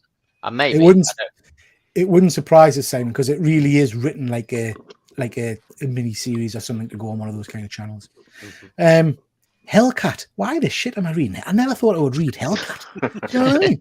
But it's brilliant. It's this issue 2, and it's ticking all my boxes. It's quite graphic. It's got Sleepwalker in it, who's a character I do enjoy reading. I've never had any interest in Patsy Walker before, but this has got us hooked. Anybody reading it? Anybody? And I guess you're all like me. You wouldn't dream of picking up a Hellcat book. I mean, I always like the covers, but didn't actually think it might be good. Exactly. I'm exactly the same. But I would be interested for you to go back and just have a read of it because it's been good fun. I've enjoyed it. Warlock Rebirth. Yeah, we read that. Yeah, it was cack. I don't know. Is that it? Yeah, I don't know really why I read it, but yeah. Red Goblin is the second Spider-Man spin-off, which I would recommend. This is Normie Osborn, so the grandson of the Green Goblin, with a I always get the word symbiote. Symbiote, yeah. This is good fun. I'm enjoying this as well. This is surprisingly entertaining. And then we've got Amazing Spider-Man, which is just trash, absolute trash. Rob, have you actually been reading it, or are you just collecting it at the moment? I've read up to issue 22, so I'm 2 issues behind. I got them stacked up here, waiting. Yeah, it's no. I understand. Look, I have said it once. I'll say it again. Amazing Spider-Man hasn't been good since Volume 1. But other than occasional hits and momentarily, pieces of good. But especially, this just seems to be shaping up like the last volume. Let's just give you something and go, oh, okay, we're going to tease something and let's go see how many issues we can go, how many years before we actually deliver on that tease, and then watch it deliver flat. Yeah. I mean, I think this is for me is a bit like we're having a conversation earlier about Transformers and the representation of Optimus Prime in the Transformers movie, which I think just nothing like his character in comics or cartoons. And this for me is the same as that. So I'm reading it, and it's a Spider-Man book, and it's got Peter Parker's face on it, but he's acting and treating people like I've never seen him speak to. So in this one, he goes to the Baxter building to nick something, and he has the most bizarre interaction with Reed Richards and the Human Torch that I've ever read. Do you know what I mean? It's like totally just out of character. It's just going to turn out he's a clone, isn't it? Well, the excuse they're given is he's in a different reality, and time passes differently. So he's in a rush, and he hasn't got time to explain anything because he needs to do what he's doing quickly. So instead of saying to Reed Richards, "I need that bit of equipment," he shoots him in the face with weapon and jumps out windows and stuff because he's too rushed, which just makes no. There's been a long history at times of doing these things with Peter, where like he doesn't play well with others, and he doesn't do. It's like part of the reason why he's got so much bad luck and so much stuff that's always happening is because he just doesn't think. He kind of impulsively does stupid stuff at times, and you go, why would he do that? You'd think after all these years of being Spider-Man, he'd know better by now. But the characters hasn't evolved, and it's really kind of disappointing. It's I'll be interested to hear, Rob, when you've caught up, what you think of these few books. Oh dear, this was dreadful as well. This is Avengers Assemble Omega. This is kind of the finale of the current run. Anybody been reading this? I haven't. No. So this is basically where Avenger Prime, who spoilers is Loki, has assembled every version of every variant of the Avengers to fight multiple versions of Mephisto, Doctor Doom, and things like that. This might be better reading in one kind of sitting rather than that.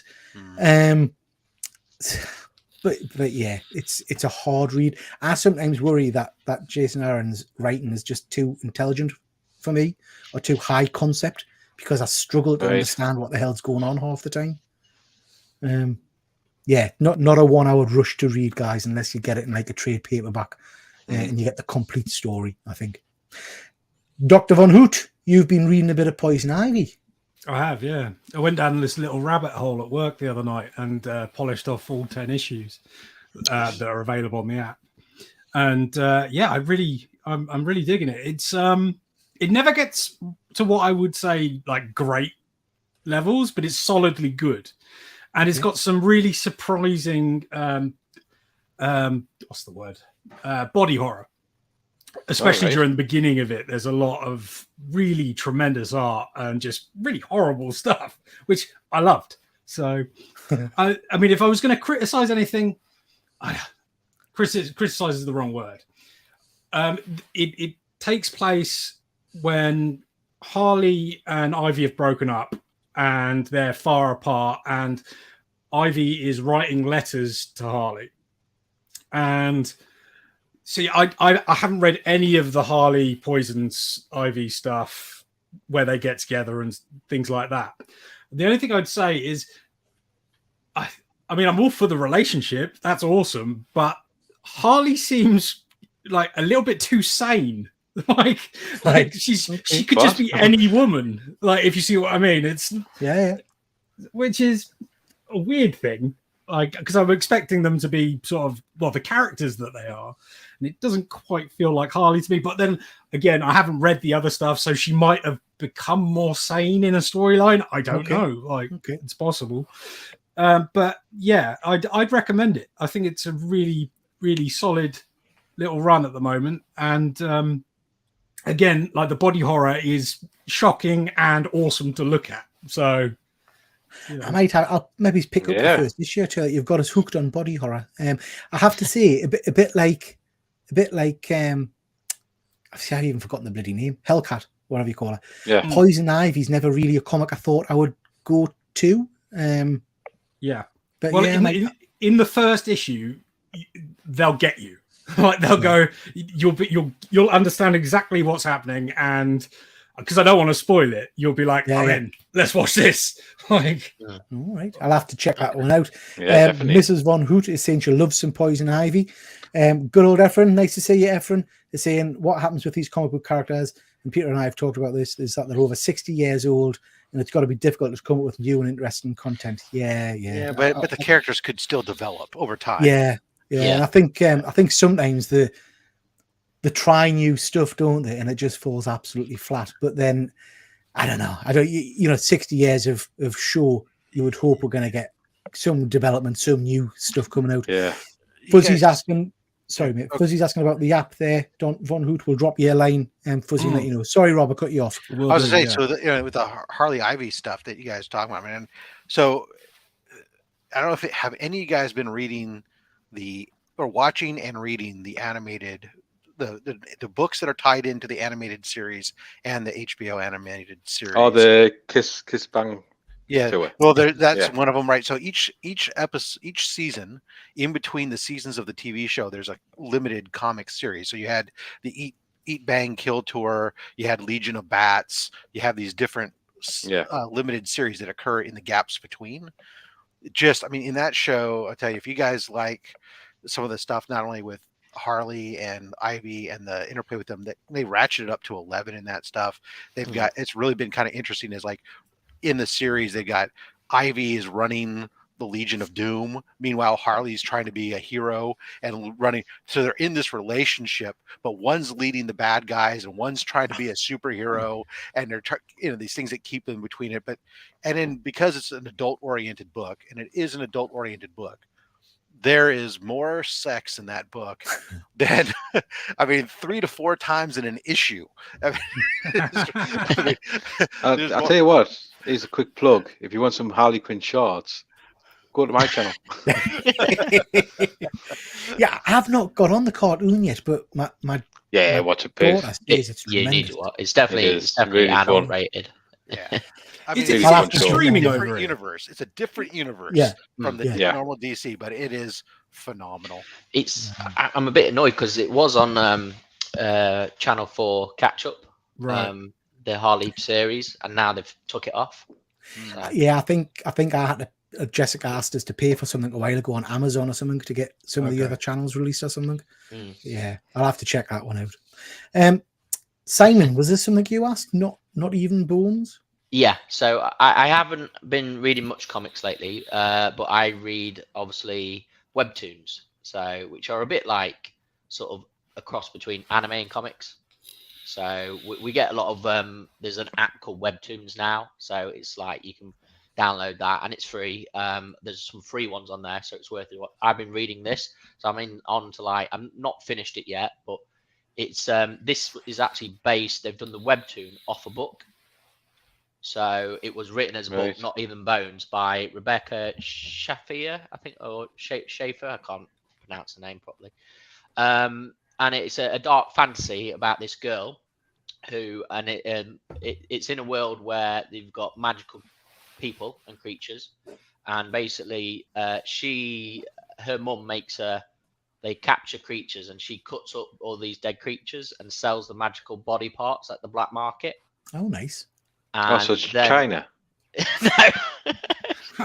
But like, she sells it to the black market, or like, because obviously, like, it's like unicorn bones and things like that. Do you know what I mean? Or horns.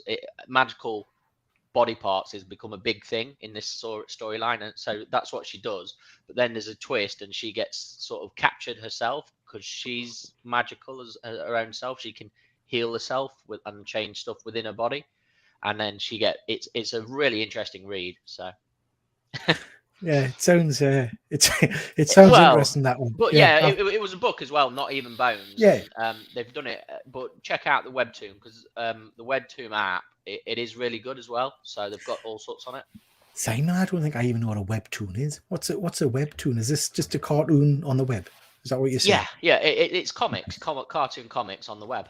So okay. You know, some of them do look anime styly, but that it's for anyone who can make them nowadays and upload it to webtoons, and some of them obviously have become series or books or even films. Yeah. So how and Jay's seen it. You've seen it started out good. First season's the best. Something forward to check out. And Efren's just talking about you and your car. So sorry, Efren's car. Diversity training for GP. Okay, guys, have you guys been reading anything? Have I missed anybody out? Anybody been reading anything lately they want to talk about? I'm still just reading the same thing I was reading last week. Sorry, JP. Rob's just. Sorry. Yeah, that's a stunning book. Stunning. Yeah, everyone kept saying so. So I thought, what the hell? I'll go pick it up. And it was a low week. The other this last week at the LCS, and it was sitting there enticing me, and so it came home, and I started reading. Yeah. What do you think so far? Good, solid. Yeah, the artwork's stunning as well. So there's a series of 3 of them, I believe. I've got them in absolute format. There's Long Halloween, Haunted Halloween, I think is the last one. But yeah, very, very cool. Dark Victories. Dark Victory. Yeah, that's right. Yeah, that's a very cool one as well. So yeah, excellent pickups. GP, what have you been reading? Oh yeah, same thing as I was last week because I've been that busy. So I'm still on Captain Marvel Volume 1. Yeah, it's not too bad actually. I am actually. Right? Yeah. Better than Spider-Man. yeah. Dr. Von Hoot, have you been reading anything recently? Nothing new. I finished Murder Falcon, which I've been reading for ages. I've sort of read half of it about a year ago and then read the other half just the other day, and it's wicked. It's really, really good. Yeah, I need to get into that one as well. Especially if you like metal. It's metal. Yeah, it's really cool. Oh. And bit like Do a Power Bomb. The Daniel Warren Johnson. Sorry, he really finds the heart of the subject. I really recommend giving it a go. It's probably not quite as good as Do a Power Bomb, but it is really good. Yeah, I loved Do a Power Bomb. That's one of my favorite recent reads, I think, to be honest. That was very cool. Okay, guys, just quickly looking at some of the things we might have been picking up. If you've got any pickups, anything you've been buying recently, I haven't got anything to show other than I've now paid for this. So this is now being released. It was on pre-order recently. I've just paid for it today, so this will be here within the next week or so. This is from So Toys. It's Unbreakable because they don't have the license to call it Invincible, but it's obviously based on the Invincible. Of course, character. Unbreakable was a movie too, but that's right. Yeah. Completely different character, but very good movie. But they kind of footed the end of that, didn't they? With the what was the last one called in the trilogy? Glass. Oh yeah. Glass. Oh. Yeah. But yeah, so I've paid for that. I just need now to stop looking at the face and thinking it looks like Ben Affleck because it's doing me head. You think? Well, Ben's put it in my head and I can't get it out of my head now. I can sort of see it on the one on the left, but the bloody one, not so much. A young one. Yeah. I've got the Omni-Man that goes with it, so I'm quite pleased about that. This is interesting. What the Jesus. I pre-ordered this. No. If I had crazy money, I'd buy that for everybody and not tell anybody. I'd just have it show up at their houses. You have to send that to DJ Links. Exactly. I would. But this is so the interesting thing. I mean, I thought this was just a piss take when these first came out, but that one with him with his buttocks in the air, that's sold out. It's sold out. I'm assuming that these aren't officially licensed products. You're not going to find these in the Diamond magazine, I don't think. Yeah, not licensed by Marvel. But I just don't. I just. Who knew Thanos was that flexible? I didn't know that there was a thirst for Grimace. Yeah. Yeah. So yeah, I'll not be buying that one. I'll not be buying that one. Okay, chaps, have you guys got anything you've been picking up recently? So shall we come to Rob first? Rob, what you got? Well, I picked up. On Monday I had 2 kind of big books show up.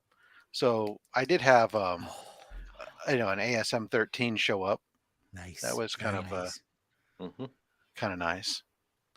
And then for that same day mail call, I kind of opened up oh man. Nice. An ASM 6, First Lizard. Wow. So just a couple of little books then, eh? Yeah. And I got another one of the last books I need that I ordered. It's on its way to me right now. And that's going to leave me with just 4 issues of my ASM 1 to 100 run to get. Which 4 are you missing? 1, 2, 3, and 9. Okay. We've talked about 1 on the channel before because one of my friends, Luke, is a big ASM collector. He's got, I think, pretty much the full run apart from 1 and obviously F15. But 1's just got an awful cover. It's not good at all, but yeah, but you've got to have it. You've got to have it for the collection. Have you got an AF15, Rob? Or are you going for an AF15? No, it's not. That fortunately for me, that's not Spider-Man 1 through 100. So I can skip past that. I have a couple facsimiles, and I'll be absolutely fine with that. Yeah. I'll be a miracle if I ever pull off a real Spider-Man 1, for that matter, too. I have several facsimiles and reprints and other types of things for now that kind of fill that hole. But I mean, there's one other thing that I got. I just gotta say, of course, if you guys don't know, DVH here sent me some stuff this week, some fabulous snacks and whatnot and treats from over there. But you guys see this art. Hang on. When you say snacks, he didn't send you like a mouse or something like that, did he? No. He sent me some UFOs, some jelly baby, UFOs, some hobnobs, some hobnobs. Love a hobnob. Dairy milk. Very good. Galaxy. Galaxy. Bar. Trying to remember all the different stuff. Some twigs, pork scratchings. Yeah. Have you sampled pork scratchings yet, Rob? I haven't yet, but I don't anticipate not liking them because I do like pork rinds and that type of stuff normally. So, although the twigs, I thought from reading them and looking at them, I thought they were going to be pretzels. I didn't realize they were going to be so woody tasting. Actually, Twiglets! Did you send Twiglets? Send him some Twiglets. Nice. Yeah, those are a little harsh. It's an acquired taste. Just have a beer with them, Rob. It'll be fine. The hobnobs I like. That's the stuff you make. The twiglets are the stuff you make your nest with, DVS, isn't it? Is that what you Yeah, pretty much. But they sent over, the whole family did art for me. And so DVH sent over some Spider-Man 2099 for me. Nice. Very cool. Very cool. Mrs. Von Hoot sent over a wonderful reimagining of first appearance of Mary Jane there with Face It, Rob. You just hit the jackpot. Very cool. And Badger fabulously got me with my space love, my bubble helmet, my jetpack, some Spider-Man comics, some Planet comics, comic box, all this stuff. This is just phenomenal. And that's actually fantastic. What's really great is I was just thinking about this, like this one, I think especially what's going to happen is I just got done there's a gentleman over here named Shop for Comics who's been making this whole computer characterizations of people as superheroes. And making the whole Shopverse. And I recently took some of those and I made my first set of trading cards with all the different variants of it that are going to be coming out, that I'll be putting out in some of my packages. Well, I think once that's depleted, I'm going to do a second edition. And the second edition, I'm going to I have like 5 or 6 different versions of people who have from the community who have drawn me in bubble helmets and stuff. And I think that I'm going to make a series and turn this into a trading card at some point too. So very cool. That's going to be That's phenomenal. awesome, Rob. I love it. That's a genius idea. Superb. Yeah, superb. And actually, that's fantastic. But a shout out to it's the Shopverse, isn't it? I think the guy's called. Yeah, Shop Shop for Comics, SCHAUP. Because I know he's done myself, and I know he's done DVH. So yeah, thank you very much for that. I'm sorry to share and run for a second. I do have a family call with my kids at the university. I have to run to. I'll be back in about 10-15 minutes. No problem. We'll just be getting on to fight time around then when we're talking Mandalorian. Well, as Arnold Schwarzenegger would say, I'll be back. Very good. It was like he was in the room, wasn't it? Very, very good. Right, just quickly jumping back to the chat, guys. Fuzzy, this is awful. He bought all 7 issues of Do a Powerbomb off IG last week and got sent random shit, scammed by them. No, that's awful. Fuzzy. Oh, no way. Sorry to hear that, mate. Send me the address. Yeah. I'll turn up looking like this. We'll pop around. yeah. No. An owl and 2 Geordies. Sorry, a mowl and 2 Geordies. We'll sort that out for you. Fuzzy, did you send him some roadkill? And Fuzzy, Twiglets are the greatest. Yeah. No quiet. Yeah. Thank you very much for joining me. Hyped for the Flash and the Blue Beetle. Whoa, that's a difficult question to ask, isn't it? I am hyped for the Flash in terms of the movie, but it's a one where I think I don't want to like it because of the main actor, if that makes sense. But I think I'm going to go in and love the movie because McFarlane's released the figures early to some people, and I've watched a video on them today, and the big bad of it, Dark Flash. You're not even getting Reverse Flash. You're getting something called the Dark Flash. Looks horrendous. Right. Ooh. It's getting really good word of mouth. It'll be interesting to see. I'm interested to look into it. We'll see. Blue Beetle, I'll watch, but I've got low expectations for. I have to be honest. What about you guys? Are you guys excited for either of those movies? From the trailer for Flash, I'm excited from seeing them images of them figures. I don't know which way they're going to go, to be fair. Blue Beetle, I'll go and watch. I like the actor. I like him in Cobra Kai. Yeah. So I think he's a good actor. So I'll watch it for that. I think I'll watch, obviously, The Flash just purely because it's got Michael Keaton in it. That's it. And Blue Beetle, I'll give it a go. So I gave Black Adam a go, but it was. And you regretted it ever since. Yeah. How about you, DVH? I feel like I've got actually more apprehension with the Flash than I do with Blue Beetle. I think Blue Beetle is going to be quite a simple film, and therefore they shouldn't mess it up. No. Whereas the Flash looks like it could be quite complex, and if it's badly handled, then it's just going to be a train wreck, and I'll get annoyed. Yeah, we'll see. I'm quite excited for both of them. Honestly, I'll be there at the cinema for those two. Yeah, so. Yeah, I'm the same, bud. I'm the same. Ian's just saying I'd prefer Ted Kord as a Beetle. But Flash, no, for moral reasons. Yeah. But we are going to get, I think, a version of Ted Kord because in the trailer, if you watch the very end of it, you've got the original Ted Kord costume and the guy who was the Blue Beetle before Ted Kord, and you've got the Bug. So that's interesting. We've got actual Dracula joining us just as we're about to talk about Dracula, actually. So welcome, my friend. Okay, guys, we're going to jump on. Are we not doing more stuff that we've bought? Oh, sorry. You skipped right off. I'm just getting excited. I want to talk about Evil Dead. I'm getting excited, man. What have you bought on Hoops? What have you bought? Well, it's very exciting. I haven't opened it. Whoa.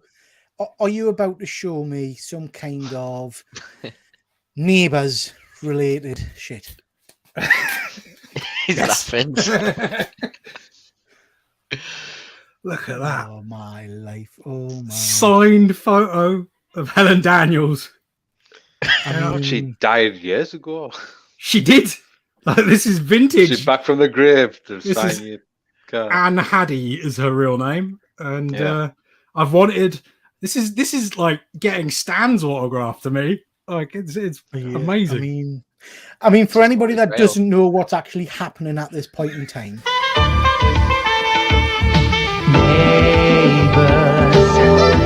Everybody needs good neighbors. That's when good neighbors become good friends.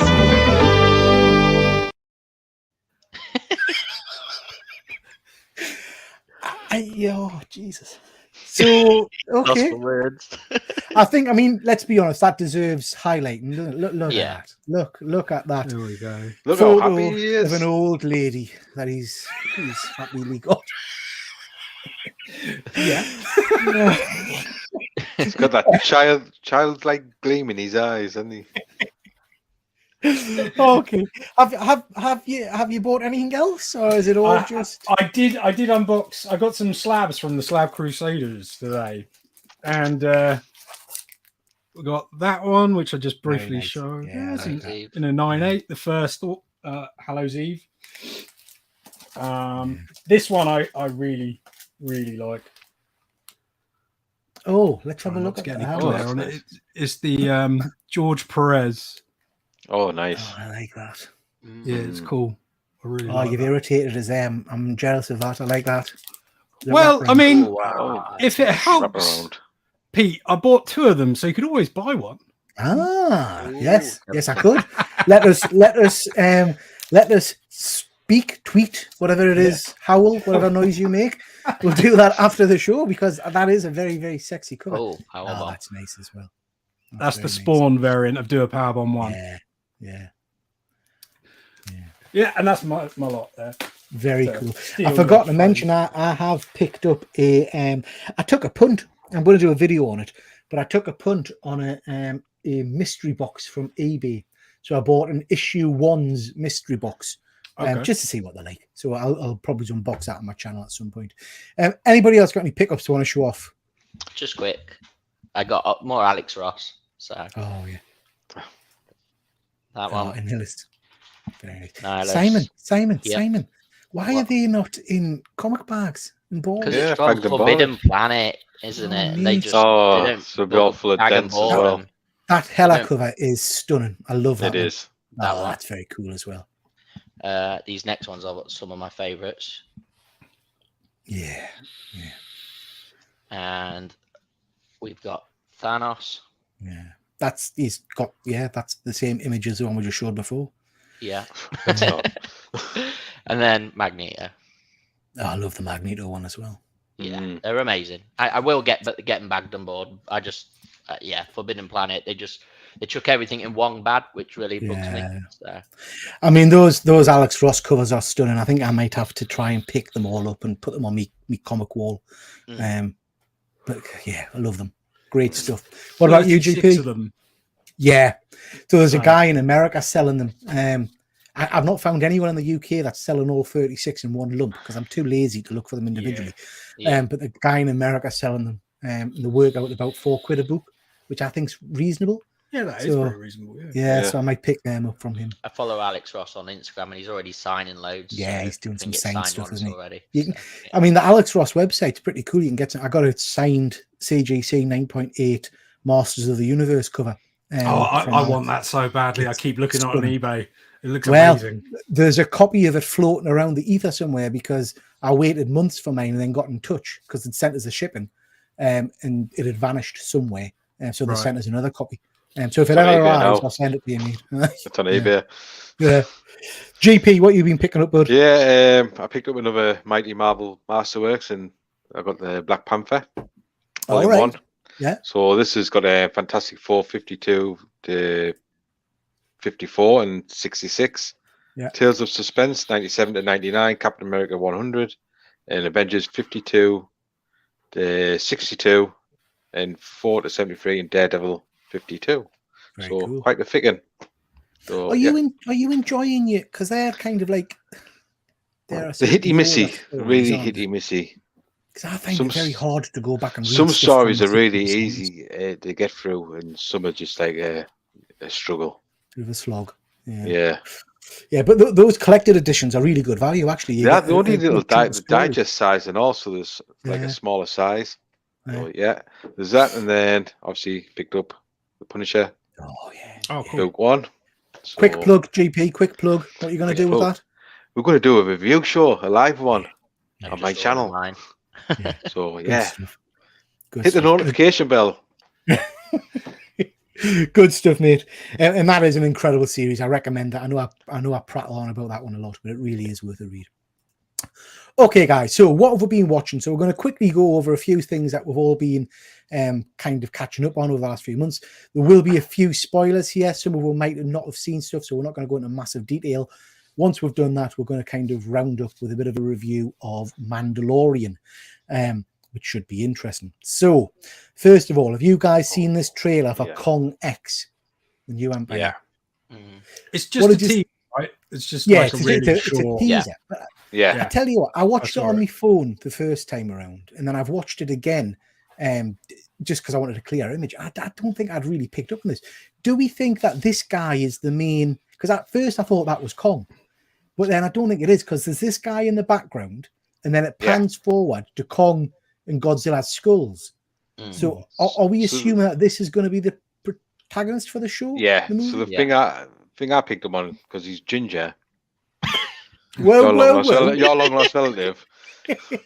No, I think it's going to be the take on the original Kong out of Godzilla versus King Kong from the old Toho movies, because that was a ginger Kong, and that's a ginger Kong. I mean, two together. I don't know if that's like saying ginger Kong, but ginger people don't radiate ginger. So is it Are you that sure? Just the lighting? Are you sure that's a ginger Kong? I'm sure that's a ginger Kong. No, because when I get a close up on his face, it looks a bit of an orangutan. Yeah, it does look quite orangutan-y. Yeah. Ginger Kong. Okay, ginger Kong. I just like you saying ginger Kong. If it turns out it's actually called Ginger Kong, I'll die in the cinema. Ginger Kong. I want to copyright money like for it. Detective. I know, it's amazing, right? Ginger Let it off Kong. from Simon.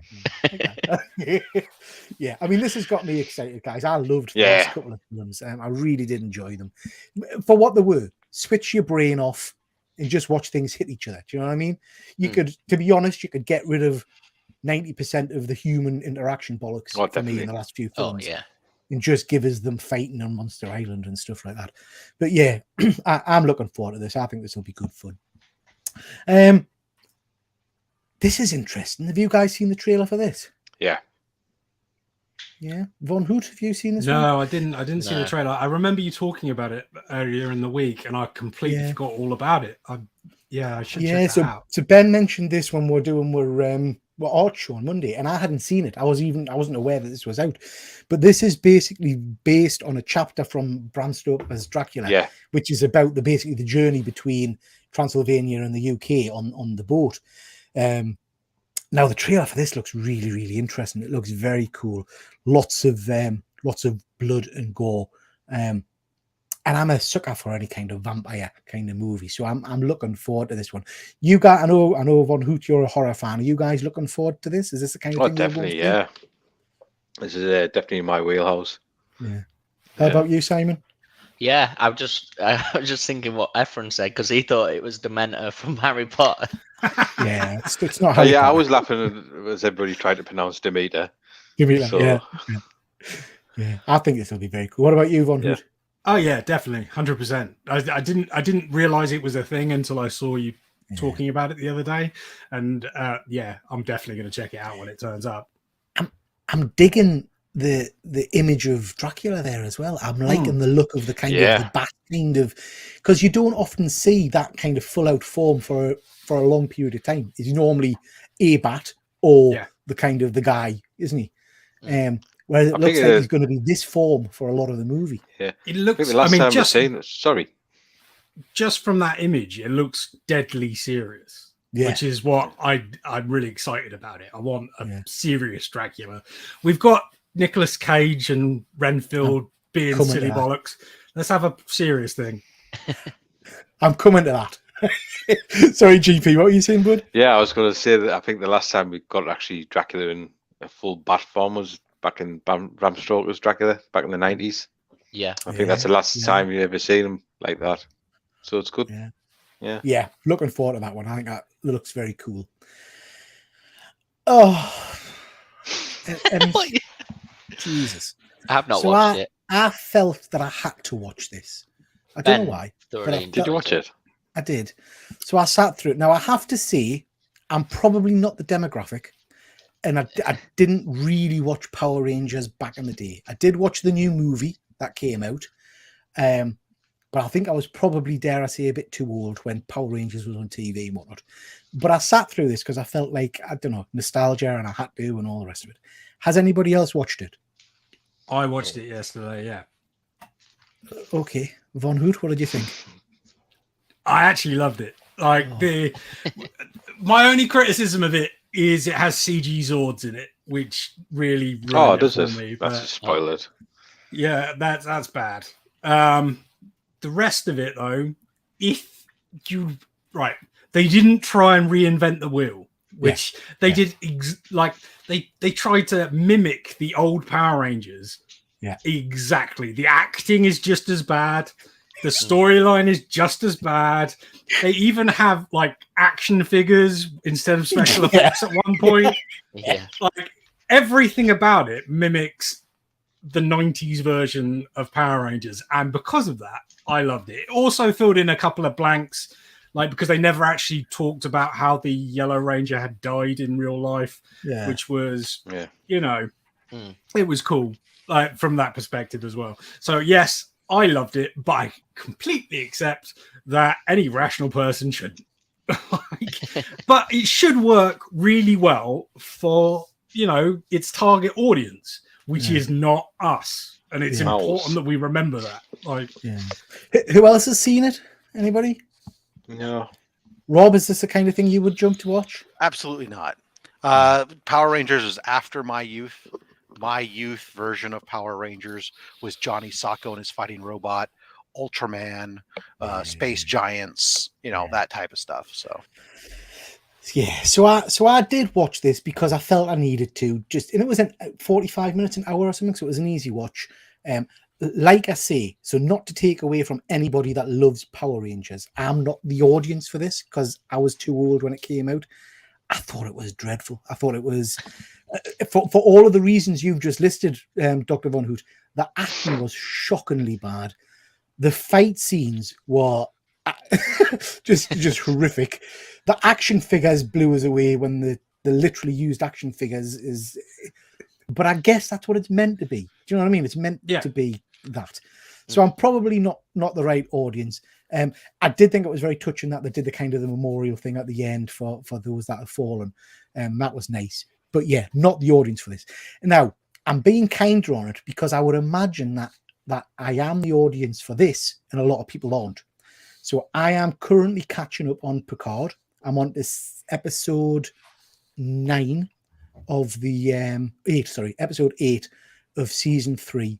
And this is phenomenal. Absolutely phenomenal. This is hitting every nostalgia button for me. The acting is Star Trek acting. Picard, bless him, Patrick Stewart, you can see he's aging and he's not got the gravitas at times anymore. But the cameos that are in it, the little nods to the old series, it's just phenomenal. I'm loving it, absolutely loving it. And I didn't think I would say that because season 2 was watching a car wreck. First 3 episodes were pretty good, and then it just nosedived beyond belief. But I'm loving this. Anybody else watching this? I haven't picked it up yet, but I understand that fortunately when I get around to it, I can watch just season 3 and I can skip over the first 2 seasons. Yeah. Are you I'm not going to presume your age, Rob, but I was watching Trek around the TNG Deep Space Nine Voyager kind of era. Did you watch Trek back then? No. Yeah, so I mean, Deep Space Nine came out. I was in university, and I remember at university we would break away to watch DS9. So yeah, Next Generation was my high school kind of era stuff for that, and I grew up watching the original Trek on reruns, of course. So I'm slight spoiler. So in this, this is the silly thing, and this is why I'm being kinder to Power Rangers, because I'm sure there were little nods to things that got people grinning that people like me wouldn't even notice. Do you know what I mean? Mm-hmm. But in Picard, it's exactly the same. We've got a lot of characters who are just appearing, and you're like, "Oh yeah, that's phenomenal." Yeah, they're like had little small roles in past episode. In this last episode that I've watched, there's literally a scene, and it's got an attack tribble in it, and I was to take away. I mean, honestly, superb.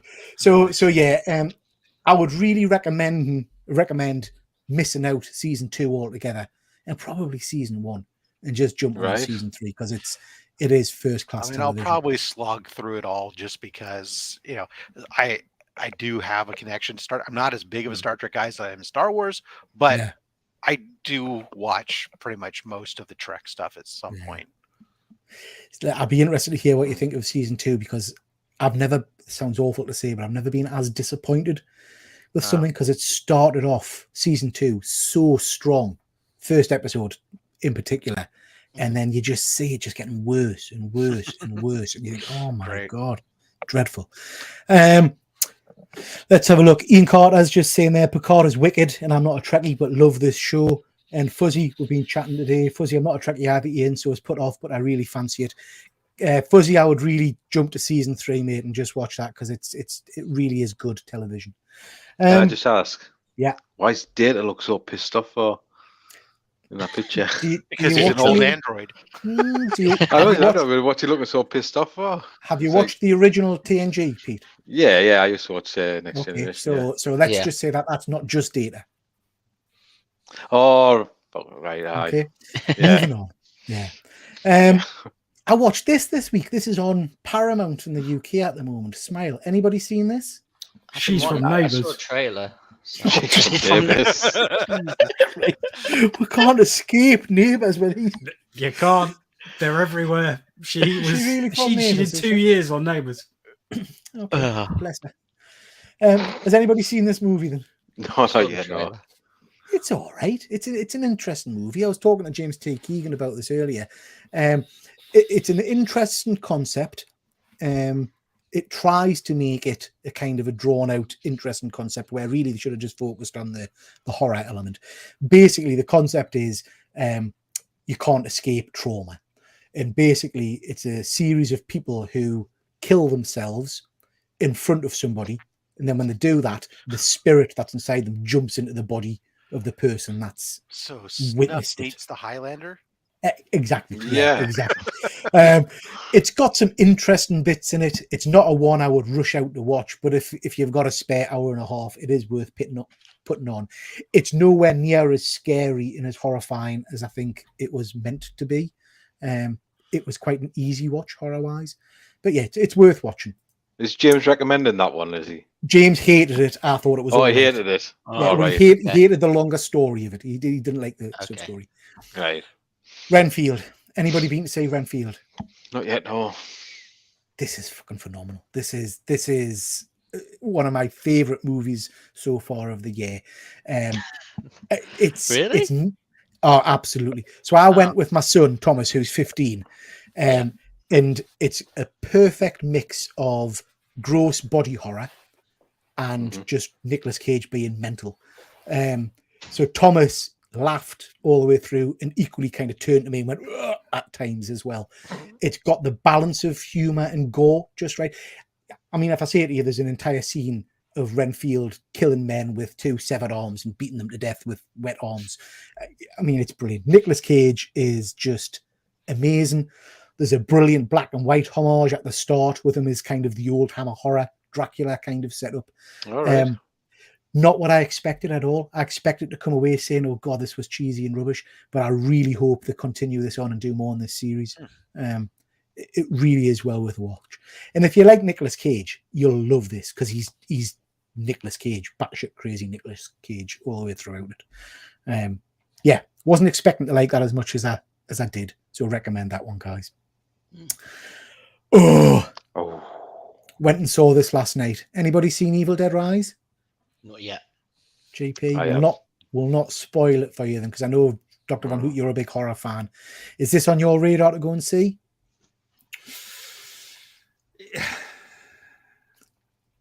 Yeah. It sort of depends how the reviews come back as to whether I actually go to. I'll definitely see it sooner or later, but like actually getting to a cinema to see it.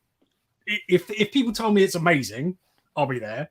If not, then I'll wait. It's amazing. It is pretty good, mate. Well, I guess what I would say is there's nothing new there. But if what you're doing is the Evil Dead, then that's fine. Yeah, it is absolutely Evil Dead. If you like the old Evil Dead, if you like the Evil Dead, then sort of. I don't want to spoil it too much, but it makes everything canon basically. Okay. And if you liked the last movie in terms of the gore and the violence, it's very much. There's some great scenes in this, some great callbacks, and some superb. I'm not going to repeat them, but some superb kind of one-liners and things like that. Yeah. Rob, is this the kind of thing you would go and see? I'm a fan of the Evil Dead backwards, but I don't know that I'd go see this necessarily. I started with Army of Darkness and then went backwards and watched the other stuff. Somebody introduced me to the lore, and I think I like those original. I don't know if does it play that same kind of campy, cheesy aspect, or does it try to become much more serious? It's hard, Rob. It's nowhere near as campy as the original. No. That way. But you've got all of the same tropes, the kind of the camera running towards you. Yeah, see, I don't care about that aspect of it. I liked the camp cheese aspect because I'm a fan of B movies and B type stuff. So I liked that aspect. And if it's trying to be an A movie, then I don't know that this would play into my wheelhouse of what I like when it comes to this. I wouldn't exactly say it was trying to be an A movie. It's just trying to be what it's meant to be, an Evil Dead movie. Okay. If it's hard to explain without spoiling. Streaming, but it's not high on my list of things for me to get around to watching. I'm sure. So it obviously has the Evil Dead book in it still, and one of them. Yeah. Okay. I guess what I would say, Rob, is it plays more to the Evil Dead's horror and gore than it does to the Bruce Campbell kind of. Yeah, I see. zaniness. So that's probably actually away from what I'm into on the Evil Dead stuff. So yeah. I mean, I have to say, I forced my wife to come and see it because nobody else would go and see it with us because none of my mates are into horrors. She was absolutely unimpressed by the end of it and said, "That's 2 hours of my life I've wasted. Thanks very much," which was sad. But I had a thoroughly good time. I thought the acting in it was tremendous. The gore level is right up there. There's some pretty gross bits in it. It's worth watching. I don't think it's as scary. There wasn't, and my wife said the same. There wasn't jump scares in it, as opposed to just body horror and grossness. Do you know what I mean? But yeah, I will say it's more practical effects. Than anything. Well, that's encouraging because it really is. I really struggle with horror, so you couldn't really tell if there was CGI in it or not. To be fair, I think you're right, Pete. But what I would say is going back to Rob's point, I guess about the kind of the campiness of it. I'm not going to spoil the end, but there's a creature at the end. Yes. And that was very much practical. Looked to me practical effects to the point where it was almost kind of a bit funny, if you know what I mean, like the original kind of stop motion stuff almost, but better than that original. But that it was. I don't think much of it was CGI. It looked practical effect. But yeah, worth seeing if you get the chance. Ian Carter's just saying he can't wait to watch it. It is worth a watch, Ian. I think you'll like it. Definitely. How does it compare to the band Evil Dead? I don't think I've seen the band one. Which one is the band one? That's the first. The first film was on the Video Nasties list. Ah, right. Yeah. The first Sam Raimi one. Yeah, that was on the Video Nasties list. He actually had to go to Parliament and put forth like a justification for making the film. Really? To our government. And it put him off making straight horror, which is why the second one's got quite a lot of comedy in it. Because particularly the tree scene. Yeah, I think it boiled down to the tree scene. Yeah, that was. There's a good kind of reimagining of the tree scene in this one, actually. And Pete, did you pick up? I didn't realize this. James T. Keegan mentioned it. Did you pick up Bruce Campbell's cameo in it? Yeah, on the record. I hadn't realised. Yeah. Yeah. Did you pick up the Henrietta Easter egg? Yeah. So yeah, worth watching, guys, if you get the chance. But I wouldn't. If you're more into the campy side, I wouldn't break your neck to see it. I would catch it when it's next out. Yeah. We've been doing these recently, and I know GP's got one to talk about at the very end there. But these are things that are on YouTube. These are like small horror vignettes, as it were. This was 8 minutes long, award-winning horrors. I've just been kind of going down the rabbit hole since GP mentioned them of watching some of these, and this one was quite good. So I would recommend you go and watch this. This is Don't Look Away. I think GP, did you mention this one a few weeks back? I put this on my other YouTube channel, Destroy All Movies. So get over it's there, worth watching. Watch it. But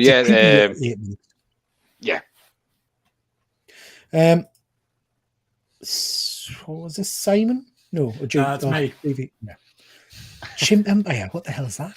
Okay, so Chimp Empire. Ginger Kong. Chimp Empire is a Netflix series. It's only like 4 episodes long, and it's a documentary series about a group of chimps in their native habitat, and it's one of the most fascinating things I've seen in ages. It's really, really good, and when it started, I sort of thought, all right, I'm going to get like a nature documentary type thing, but because chimps are so like us, like it's almost like gang warfare and prison rules, sort of. I'm going to make you my bitch, sort of stuff. Okay, it's really interesting, and how they behave. They've got this like they're in this rainforest, and they've got different groups scattered around the rainforest, and you've got like the central group, the western group, and it's basically how they all interact and like mark their territory, and they move like humans. Like, you ever watch like old war films when they're going through the... Are you sure you haven't been watching Planet of the Apes? Well, that's the thing. It is Planet of the Apes. You could definitely see how it could turn into real life. Like it's bizarre. Like, I really highly recommend giving just the first episode a watch, and you'll be like, this is the second endorsement of this series I have heard. There's gone the exact same thing. It will change. That everyone's talking about. It's like your perception of what you've been shown and you think of chimps and stuff is not what you're going to get here. This is very kind of. It feels a lot. It feels a lot like watching like movies about prisons, like, and how people behave in prisons. So it's mad. It's only a PG, but it is quite violent, and there is death in it. So, like, bear that in mind before you watch it in front of your 5-year-old or something. Because let's watch this nice nature documentary about the cuddly chimps. Yeah. And then Chainsaw Man. Now, Simon's mentioned this before. This looks mental. What's this? Chainsaw Man's an anime. I mean, it's also a manga series of books. I'm on the last episode of it now on Crunchyroll, and it reminds me a lot of the old 80s animes where there's like ridiculous violence and like lots of swearing and just like comedy when there probably shouldn't be comedy, that kind of stuff. And it's really, really like captured my enthusiasm for anime again, because it's like the old stuff that I used to love, like, Fist of the North Star with people's heads exploding, and like Wicked City with all their monsters. And the plot line for Chainsaw Man is basically it's about a dude who lives in Japan, but Japan has demons sort of just knocking about in it, and there's like a division of the government that's targeting killing them, or you could be an independent contractor and kill the demons. Right. And he's one of these guys. He's quite poor, and his best friend is a little dog-like demon who he uses to kill them. And something happens, and basically he becomes bonded with that demon, and he becomes Chainsaw Man. And then his adventures escalate to killing lots of demons and huge demons. There's blood, there's gore, there's like it's got a weird sort of sexual undercurrent to it as well. It's fascinating stuff. And like when I watch animations like this, it makes me think like, right, in America they made Snow White, like, and in Japan they made, I don't know, Wicked City. What? How did these two cultures look at animation and think, we can do this or we can do this, and we did polar opposites to each other. It is good. It is very, in our very defense. brutal. We've also done stupid stuff like South Park and other stupid shit. So. Yeah, true. That's true. very true. That is very true. Simon, are you taking note at the passion in which DVH spoke about Chainsaw Man there? Exactly, yeah. I'm just thinking for your next anime show, don't get old farts like me. You could see Pete's cogs turning as DVH was talking and he's like trying to figure it out. Highland G saying he tried the first 2 episodes of Chainsaw Man but didn't really enjoy it. Seemed directionless. I like the idea though. It's good. Yeah. Sounds interesting. I've read the manga of it, so I'm a bit further afield than everyone else, and it gets even better. So good stuff. DVH had me at Wicked City, so I might give it a bash. Yeah, definitely. Watch Kill la Kill. Yeah, that's going to be good. Okay, guys, Mandalorian. So we're going to chat a little bit about Mandalorian, and this is where it's probably going to kick off. And I imagine we'll get lots of, I'll get lots of flack, no doubt, in the comments. Before we move on, it's very important to say that everybody's important, allowed their own opinion, their own views, and if you love it, you love it. If you don't love it, fine, and all the rest of it. There's no issues with any of that. Before we get into the ins and outs of it, I'm going to give my kind of overtake of the season and just see what you guys think. And I'm just going to canter through a few slides and then we'll kind of catch up at the end and talk about it. So, start off for me, I think the overall plot of the entire season was lacking. I think it didn't really have a cohesive storyline for me, and I thought some of the acting was atrocious. I'm sad to say that I kind of feel that some of the stuff that were built up towards the end didn't really occur. So I had a lot of thought and behind there's going to be some kind of, I don't know, some traitor, and they all had the Beskar armor and all that kind of stuff. And I was expecting it to be some big reveal at the end, and that didn't happen. And that's probably my own fault for expecting it and not getting it. But I felt a little bit let down. So sometimes some of the characters for me were just a step too far. I do love the special effects and the practical effects and stuff, but sometimes it was just a little bit too on the nose for me. This episode did my nuts in completely. I thought it was dull beyond belief. But we had some phenomenal action at times, some amazing special effects. I loved some of the fighting scenes. This opening episode with the kind of the sea creature I thought was absolutely superb. I absolutely, being a bit of a bit of a jock and a ex-RAF and all the rest of it, I loved this dogfight scene. I thought that was absolutely phenomenal. And I thought the special effects on this were some of the best I've seen. It looked real. Do you know what I mean? I thought that was amazing. The last episode had some stellar moments in it. There's no getting away from that. The bit where Bo-Katan was flying with all the Mandalorians behind her with a sword, with the Darksaber extended and stuff, I thought was absolutely superb. And the last battle bit was just breathtaking. It really was very, very good. We had some real good key moments for people. This didn't mean much to me, but I'm pleased that it was in there for people who are fans of the series. The Rebels, so that was really nice. Like I said, didn't really do much for me, and we had lots of kind of great practical special effects, which I'm always a big fan of, even if I do think they're a little bit weird. But I do like to see practical special effects rather than CGI all the time. And we did get kind of a nice, neat bow wrap-up end to the series, which was interesting. I wasn't expecting that. But it was quite nice to kind of think that actually, well, not, but actually, if we didn't get any more Mandalore, this is quite a nice end to their story and leaves it open. So I did quite like that. Overall, but it just left us a bit flat, and I don't know why, because I fully expected to absolutely love this series. But I just think some of the writing was just not the best, and some of the storyline was a little bit interesting at times. And if we look at, not that I have any kind of interest in Rotten Tomatoes or whatever it's called.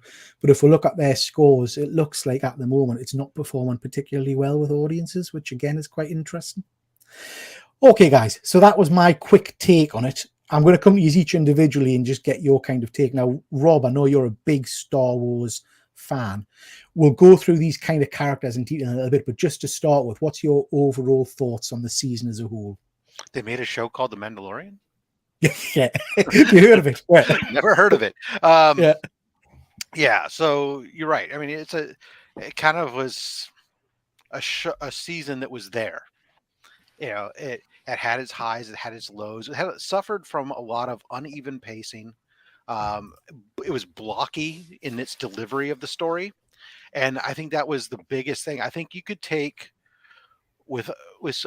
you could take the whole of what was there without necessarily adding major stuff, and just if you re-edited it and delivered it differently, that it could be much better. Like instead of giving me this block of 20 minutes of New Coruscant that then of the stuff that's going on, if you had delivered that in like little segment vignettes spread across the first couple episodes as like also going on over here. Star Wars has done it a billion times. Here's this part of the universe, here's what's going on over here. Instead we had an episode that was divided in two, where it was like a hard stop, and all of a sudden this other, what happened? Did the channel change? What and if they had just delivered it differently, it could have come across much better. There are still things though that you questioned, like, okay, you did all this stuff to set up that she's a spy? Yeah. Because really, what was the point of Pershing even being there? Nothing came of him other than giving 2 sentences about what his research was. And after that, why did she set him up? Yeah. To fry his brain. It didn't make any sense. But so you had these highs, you had these lows, you had some good action. So you had a lot of side quests. I mean, we had the other day I set my wife is 2 episodes behind. She was literally at the Jack Black and all that episode. And I was like, as we're watching together, I'm all, hey there, worried traveler. And she just starts busting up because it's like, this is like literally the most side questy video game episode ever written. The way it was, it's like, I'll give you the shiny breastplate if you'll do this, and but then there were things that, IG-12. I was excited for this mech suit for Baby Yoda or Grogu, and then what happened with it? It was obviously just something to sell another pop figure, because it didn't functionally do anything with him other than him moving around, which he could have done in his little freaking floaty cart. It's interesting you say that, because I was having this conversation with someone the other day, and that's kind of where my underwhelmingness came from. Because I said, when they dragged Grogu into that room by himself, I was expecting either like a total kick-ass force scene, right, or the IG robot to suddenly pull guns and stuff, and we got nothing. And it was like, well, it was just like, yes, I've fallen and I can't get up. Now I'm going to run around in a circle. Yeah. And let me tell you, I'm sorry. Of all the effects they've done in the show, I'm sad they still haven't figured out how to make Grogu walk without looking stupider than flippity flap. Because every time, like when he at the final scene when he walks into the bar, oh my god, it looks so dumb. And then jetpacks. We set up early on. We hit an entire episode where we set up this concept that the jetpacks have limited range and limited capabilities. And then what do? We throw that right out the window the second we need a plot device. Hey, I need to somehow get these folks, this guy, from the surface into space. Apparently a jetpack now has escape velocity capabilities that can take you into near orbit or into orbit and then come back down to Earth. And these guys can fly here and back and forth. They escape the tunnels and go to this beautiful garden long enough to say, oh, hey, well, good. You found a garden. No, we farmed. Oh, you farmed? Oh, hey, let's go back and fight now. There was just things that were annoying. At the end of the day, it comes out meh. Yeah, that's I think But on you're the right. head there. That's me. Nah. Yeah, It was and, just, you're right. I mean, look, I'm glad I watched it. I've watched all the episodes multiple times. It's not the worst Star Wars stuff I've ever seen. And at the end of the day, I'm okay with it ish, but I'm not excited. I'm not gonna tell someone, oh, hey man, you got to go hurry up and go see that. And in the ending, you're right. I mean, it feels like this was we don't know if we're going to do anything more. Maybe we're not going to do a season 4. Maybe this is going to be where we leave you until we come back in this new movie that they mentioned, where we're going to connect this stuff together, right? Yeah. I think you're absolutely right. I find it hard to kind of articulate how I feel about it, because it is just kind of, I know I should love it because it's Star Wars, but it's just kind of, I've watched it. Yeah, I really think that it's how it was presented, and that that somebody with some good editing skills, even though it's not the best writing and there's still issues with it, just re-editing it and how you deliver some of that blocky delivery to a more Star Wars way, where you're going back and forth between different areas and pieces of story over a longer period of time, I think would have made it significantly more watchable, at least. Yeah. Just jumping to the comments there, Fuzzy saying disappointing season. The first 2 were so good, nuanced and layered. This season was very much underwhelming. It shouldn't take till the penultimate episode to kick into gear. I can't disagree with that, Fuzzy. It's almost like they had a plan for the first 2 seasons, and then suddenly somebody said, no, you got to bring Grogu back because he makes us too much money. Yeah. So that was the rumor, wasn't it? That was the rumor that they were false. Yeah. Fuzzy saying season 1 and 2 felt like Star Wars. This season felt like it was wrote by a total Star Wars novice. Yeah, that's interesting. It sounds like it was written by Disney. Yeah. Von Hoot, are you up to speed with it? I am, yeah. I think the last 2 episodes nearly redeem everything for me. Like, I will not be watching anything except for those last 2 episodes again. Maybe the rest of it is by and large pretty bad. I mean, it again, like I say, that it's not awful. It's just not as good as it should be. And it's glaringly obvious that it could have been much better with the exact same thing happening. So that's almost what's more painful about it, when you can see that something is nearly good, it doesn't take a rocket scientist to look at it and go, well, you should have just done this little thing differently. And there's loads of that throughout that series. I think for me, in terms of the writing and the overarching story, it's probably suffered more following on from Andor, because I was such a fan of Andor. I thought that was brilliantly written. So that's made this feel even more night and day, if you know what I mean. You've got 2 very far extremes. And yes, I know Andor's not everybody's cup of tea. There's some people might think boring episodes in that. But for me, it made logical sense. It was intriguing. The storyline was good. This, as Rob described, really just felt like what will we do? Each episode we'll just chuck a kind of a half-hearted side question, like episode 1, hunting for the bit for the robot, and then nothing kind. Why? Then I'll take this R5. Yeah. To be fair to them, though, they've always sort of done that in The Mandalorian, where you've had episodes where they've just gone on a side quest. The difference is that those episodes were about the Mandalorian and Grogu together. They were Lone Wolf and Cub doing their thing, whereas in this version they're sort of quite separate, and it always feels like that he's just palmed off to some woman, which is a weird thing, by the way. Every single time it's like, we need to find a woman to give Grogu to until we can get a battle mech suit for him. Yeah. Odd. Simon, what about yourself? Because I know you're a big Star Wars fan. So elements like the whale scene, like I told you, because I've watched Rebels, those excited me. Ready for Ahsoka, Bo-Katan, I thought she was amazing, and I thought she played, she did really well. Actress Katie Sackhoff, she did amazing portrayal for her. But it just did not deliver for me. That one episode, not the last episode, the episode before that was a good episode, because we got, everyone agrees that was an amazing episode when we had this like big, whoa, they've always been on Mandalore all this time. Yeah. And then we just like got, it got all this build up thinking this is the last episode is going to be absolutely bang out the park. And it was just like, oh, yeah. Just deflated. Yeah. GP, how about yourself? Those last two episodes were both Jon Favreau as well, by the way, whereas everything else wasn't. So, you can tell the difference in quality that Jon Favreau brings to. I thought he'd written most of the episodes. Did he not? I didn't think the other ones were by him. Maybe I'm just full of it, and I just noticed it. I think he has part of it, but he fell out with what's her name, the main woman. Yeah. Yeah, and GP, what did you think, mate? Hey, I haven't watched it, mate.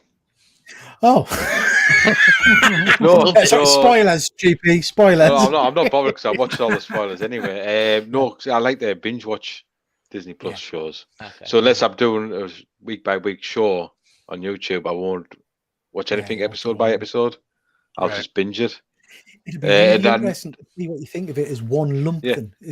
So at the minute, I'm waiting for Claire so I can watch it.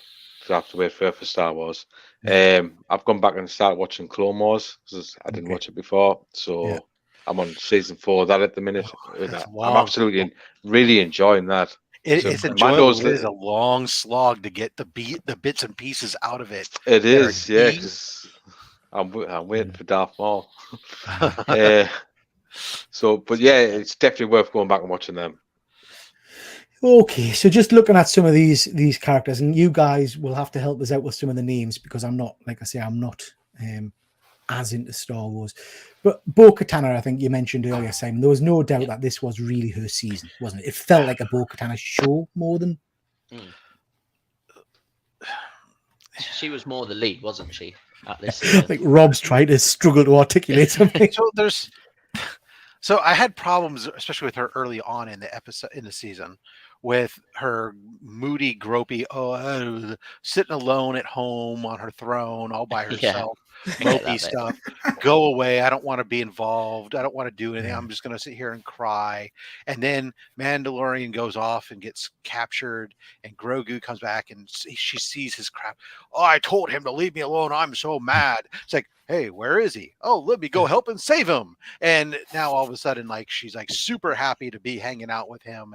But she still has crises of confidence in herself throughout the whole thing. And but until Din says, gosh darn it, you're inspiring, and that's why I'm with you. Yeah. It's like, and then all of a sudden she could be because I like you so much. And then all of a sudden she can be a leader and think she's great and all this other stuff now. But I mean, I like the character. Yeah, I thought she was pretty. You're right. And again, she had a couple of those moments where I just don't feel like it got anywhere at the end. So, what's the creature called? Is it the mythosaur? The mythosaur, yeah. We saw the eye of that, and then I was expecting something to happen with that, and nothing really transpired there either. We got a little bit at the. We just got that was like when she tells the story to the armorer. That's when the armorer then like decides that I'm going to fall in line and not be separate. Entity. I'm willing to come together for Mandalore, and then we get at the very end of the final episode, we see Grogu looking down into the living waters, and making a connection, right? So if we come back at some point and do anything, the expectation is that somehow there's some involvement with all that, but much like Grogu and the Rancor in Boba Fett. Yeah, Von Hood, have you got your hand up? I have, yeah. Okay. Because I have a point about this. See, that's the kind of tight ship we run here, Rob. Hands up if you want to speak. Oh, sorry. So that just popped into my head as you were talking, Rob. Like, there's an old thing in the theatre where you never bring a gun on stage unless you're going to use the gun. Because all anybody can talk about or think about in the audience is the fact that you've got a gun on stage. Yeah. And they brought a gun in that mythosaur out in like the second episode, is it? Pretty much. That's when we get confirmation that it exists. They bring the gun out and they put it on the table and they leave it there until the last episode where it does nothing. Like it's very, very bad writing. I think that's the same with the whole heavily hinted that there's a traitor. There's a traitor. Yeah. There's a traitor. There's a traitor. Look, they've got armor. Yeah. Look, there's horns on that armor. Look, they're using the armor. Oh, look, there's Beskar armor in the ship that's stored. And it went nowhere. I tell you that probably is the worst thing the reason I realized that this was meh for me was I sat through all of the friggin' end credits on that last episode, fully expecting there to be some kind of ta-da or some kind of end scene hint, and there was nothing. And I thought, that really is it. That's it, finished. Do you know what I mean? Bizarre. What did you think of these guest stars? Because there's been some criticism thrown their way of Jack Black and is it Lizzo? I don't know the lady. Lizzo. Yeah. What did you think of one of them? We didn't get Christopher. Yeah, Christopher. Yeah. What did you think of that? Did it bother you? Who? Me? Any of you? What did you say? I'll let somebody else go first. Of course it bothered everybody, and it's not because it's Lizzo. It's because Lizzo is a terrible actress, like astonishingly poor. It felt very stunt casting, very, very stunt casting, and that's not what The Mandalorian was about. It was. So it's interesting, isn't it? Because it's interesting because I obviously know who Jack Black is, and I love Jack Black, and I thought that's weird. I have no knowledge or understanding of who Lizzo is, it didn't hit me in any way. I just thought, this is just another pretty poor actress that they've had all the way through these seasons. It's just another crappy, poorly delivered lines. Rob, what about yourself? Yeah, so I mean, obviously this whole episode I was not a fan of with the side quest stuff, but again, like you, I don't really know who Lizzo was. I don't care who she is. Her actual, even though it was pretty weak of a performance, was to me less bothersome than Jack Black's performance. Yeah. Jack Black's character was more flippin' weird, just like it just didn't seem to go with anything else. I mean,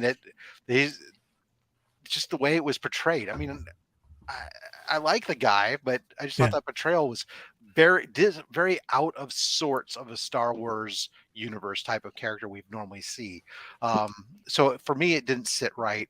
And of course, then Christopher Lloyd in that episode too was just like, okay. I mean, the reasoning for him was, and his motivations were suspect and half convoluted at best. And I always hate that when somebody is your nemesis of an episode or something, but their reasoning for doing what they're doing is barely plausible. Yeah.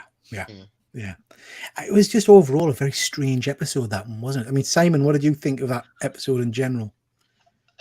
I mean, they had all the old droids from battle droids and things just got left to that on that planet for them to reuse. It just didn't make sense. I thought they would just go to scrap metal. Like that to me, that's I suppose we have seen reused droids and other things, but it just didn't seem like the Empire or Republic had any involvement in that world whatsoever, and it was just balmy. It was a balmy planet. Yeah, it was very strange. Yeah, we did have some good kind of guest stars, and again, I'll forgive us, I don't know the guy's name, but the gentleman who played Jar Jar Binks. Right. I thought that was a good scene with him kind of saving the young Jedis and things, and the guy in the heavy armor. I thought that was a very strong scene. His kind of fight death scene at the end was Jon Favreau. Is that who it is? Is that Jon Favreau? Is it? Yeah. No, I thought that was a very cool scene. And these guys, the Simon tells what they're called. These guys in the red armor.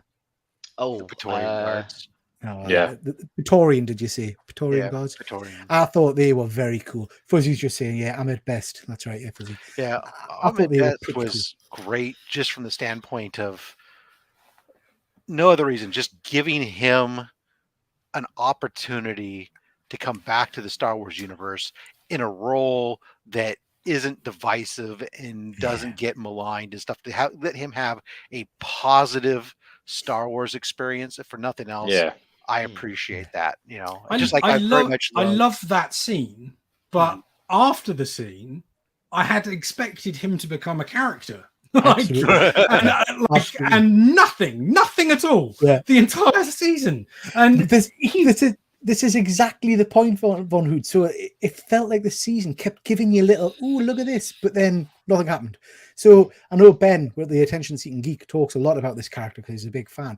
But saying that he flew away in a Naboo starfighter and he expected something that to mean something, and it just didn't. There's just nothing. Do you know what I mean?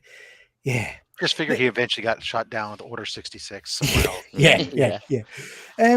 Now, the three above, next to Bo-Katan, is it what you call him, Carl? Carl Krieger. Carl Weathers. Or Carl Weathers, I think he's Carl a dreadful Weathers. actor. I'm very sorry. Really? I think he's a national treasure. Carl Weathers. That's it. I'm out of here. No, yeah, I'm out. I think his acting's awful. I really do. And that, again, this is my stupid logic brain. If you're in charge of an entire planet and stuff, he had absolutely no defense system at all on that planet. It made no sense to me.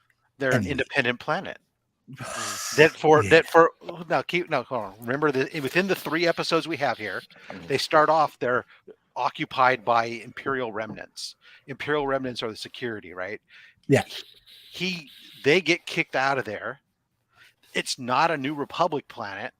So all they would have is their own citizenry, and they haven't had anybody step up. They had, to do that. And that's his whole point. He's trying to get somebody to step up to try to be their marshal and whatnot. And then by the end of the series, he's got IG, whatever you call it, hasn't he? IG-11 again. Is IG-11 comes which back. I don't know how he's IG-11 if IG-11 was blown up, had no memory card or anything else, and somehow seriously we were able to remake a new memory card, blah, blah, blah, everything else. Yeah. He got better. Exactly. Yeah. The two on the end here, the Doctor and the other Pershing and what's her name? Did nothing for us at all, I have to say.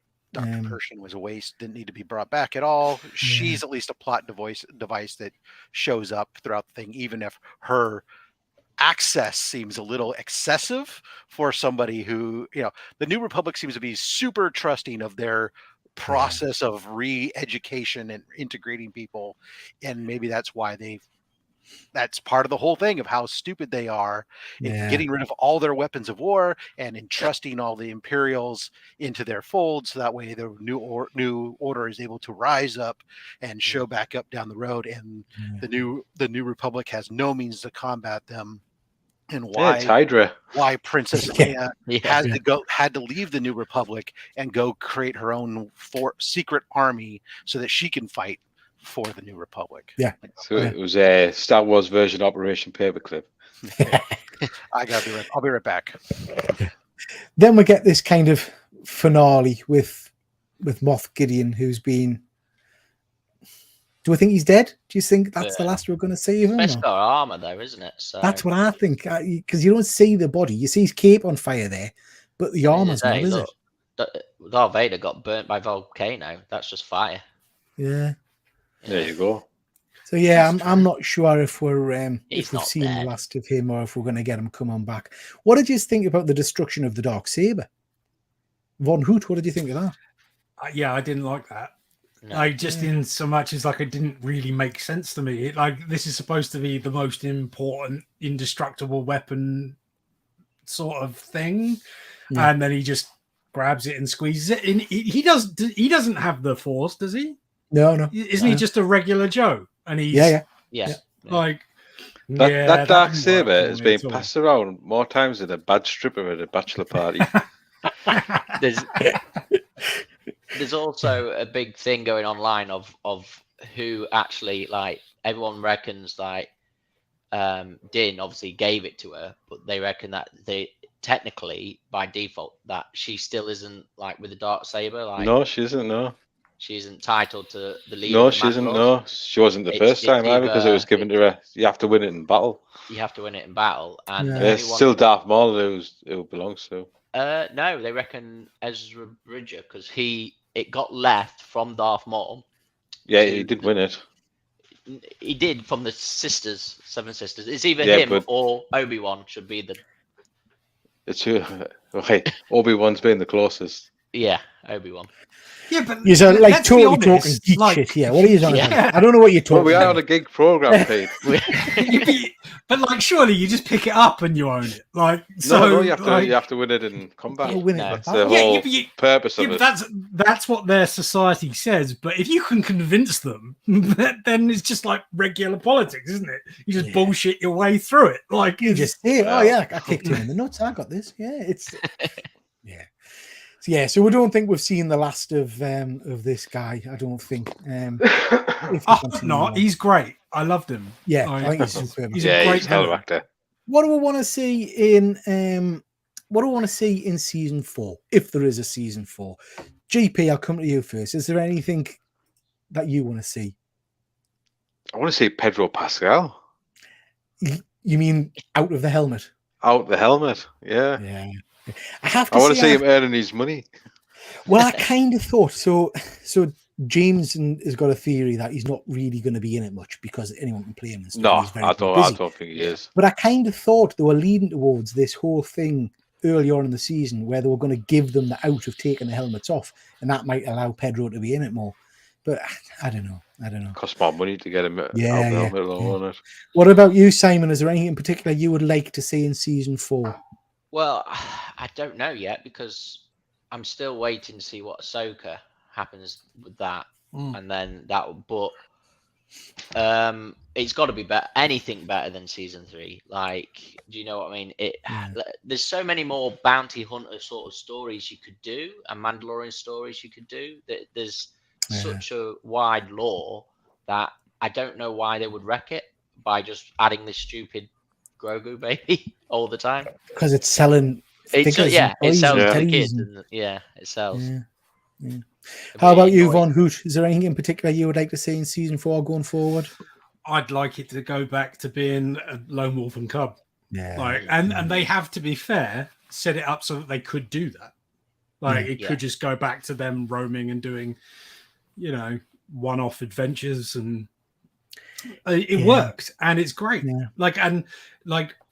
The thing I love most about both Star Wars and The Mandalorian is when it's as close to a Western in space as possible. Let's do that.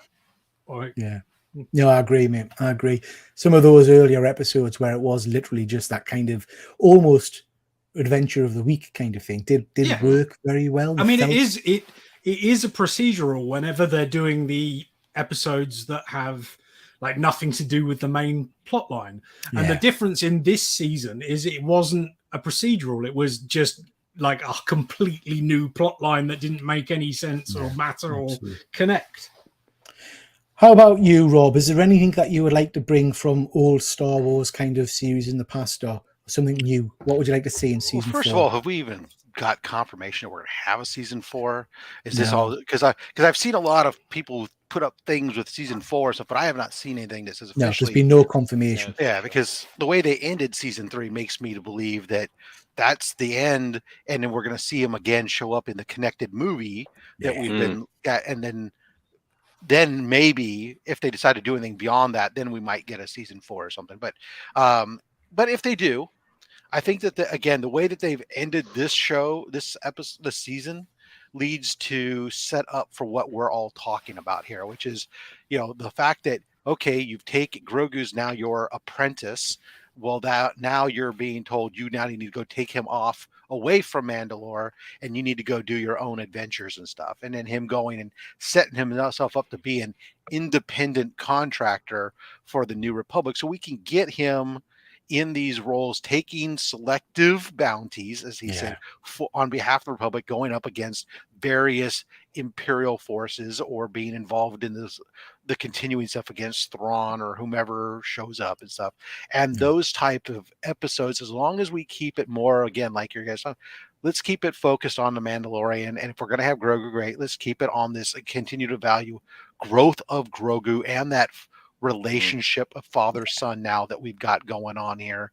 Let's do all that and focus there, and let's not get as involved in, the politics of the establishing new Mandalore or any other stuff that's going on, right? Yeah, let that happen in another show, a Bo-Katan show, or something else, and just crack on with because I think you're right. I think the heart of season 1 and 2 was this building relationship between Grogu and Din, wasn't it? And I feel we missed that this season. It was like you said, it was almost pushed to a side, Yeah, because season 1, it's like he's going after the bounty, he collects the bounty, he starts to become attached to it. Now he's protecting it. He's not going to turn it over. Now it's his charge. He's going to take it on to go help try to find his people and get him his people. But now they've got this bond that's connected, and so it comes back to him. And so now, this season should have been that continued development of them, but we didn't get that really, other than a few points of, oh, you need to learn how to navigate. Oh, you should know, and suddenly he knows how to navigate or something else, right? And he's a quick learner. He's a quick learner. Yeah. I'll just quickly say, it's by the sounds of it, sounds like they had more growth between Jin and Grogu in Book of Boba Fett than did in the season. Yeah. And this episode, this season just got so bogged down by kind of an overarching kind of Mandalorian story versus the story of Mandalore and stuff, and trying to fill in stuff to set up other stuff in Star Wars rather than focus on what this story is about. So focusing back on this story, we can still touch bases and fight, because I don't think we need to have a Bo-Katan show or a Mandalore show, but we can still throughout the thing have reasons for him to touch bases with them and just see how that's developing without getting bogged down in that type of stuff, right? Let them focus on what they're doing. Because you have to go back periodically to get little Grogu some armor pieces, or him to get restocked up on some new fancy weaponry or whatnot. But no, I think you're right. Sorry, Simon. See Grogu actually talk in the next one, and would you like to see Boba Fett come back? I don't want to see any more Boba Fett. So as far as Grogu talking, yes, I'd like to get there. Let's be honest. Grogu we've established that at this point he should be 55, 60 years of age. Yeah. I mean, I don't care how slow you are to develop. I mean, I got to think that, when we saw Yoda for the first time, he was like 750 years old, somewhere between age 60 and 750, you learn how to talk. I mean, I'm just saying, at some point we should be moving on with that, because I'm tired of hearing, oh, he's too young to do this. He's 60 years old, god damn it. But the truth is, he's cuter as a baby, isn't he? He sells more toys and more teddy bears. Even if every 10 years is 1 year a human, it means he's 6, right? A 6-year-old can talk. Yeah. 6-year-olds don't shut up. Right. Exactly. True. Yeah. So I see it a bit like Groot when we saw Baby Groot, and then they brought the teenage Groot. Why not? Yeah. Teenage Grogu, that would be interesting. Yeah. So I'd like to see that. As far as Boba Fett goes, I mean, I think what we're rumored, or there was rumors at one point that there was going to be a season 2 of Boba Fett, but that it was supposed to go, that they realized they went the wrong path, and we're supposed to be making him more of a back to his badass ways or whatnot. And if he does come back, I hope we see that, and we see less of this weirdness that they did. Absolutely. Okay, guys, I'm very conscious of the time, and I've kept you for an awful long time tonight, so we'll start to wrap things up. So just kind of final thoughts on the season of Mandalore. For me, like I said, it's just it was an average show. It wasn't what I expected, so it's a bit underwhelming. GP, I know you haven't seen. Have you seen any of it? Or? No, just clips and bits and bobs. I've seen on.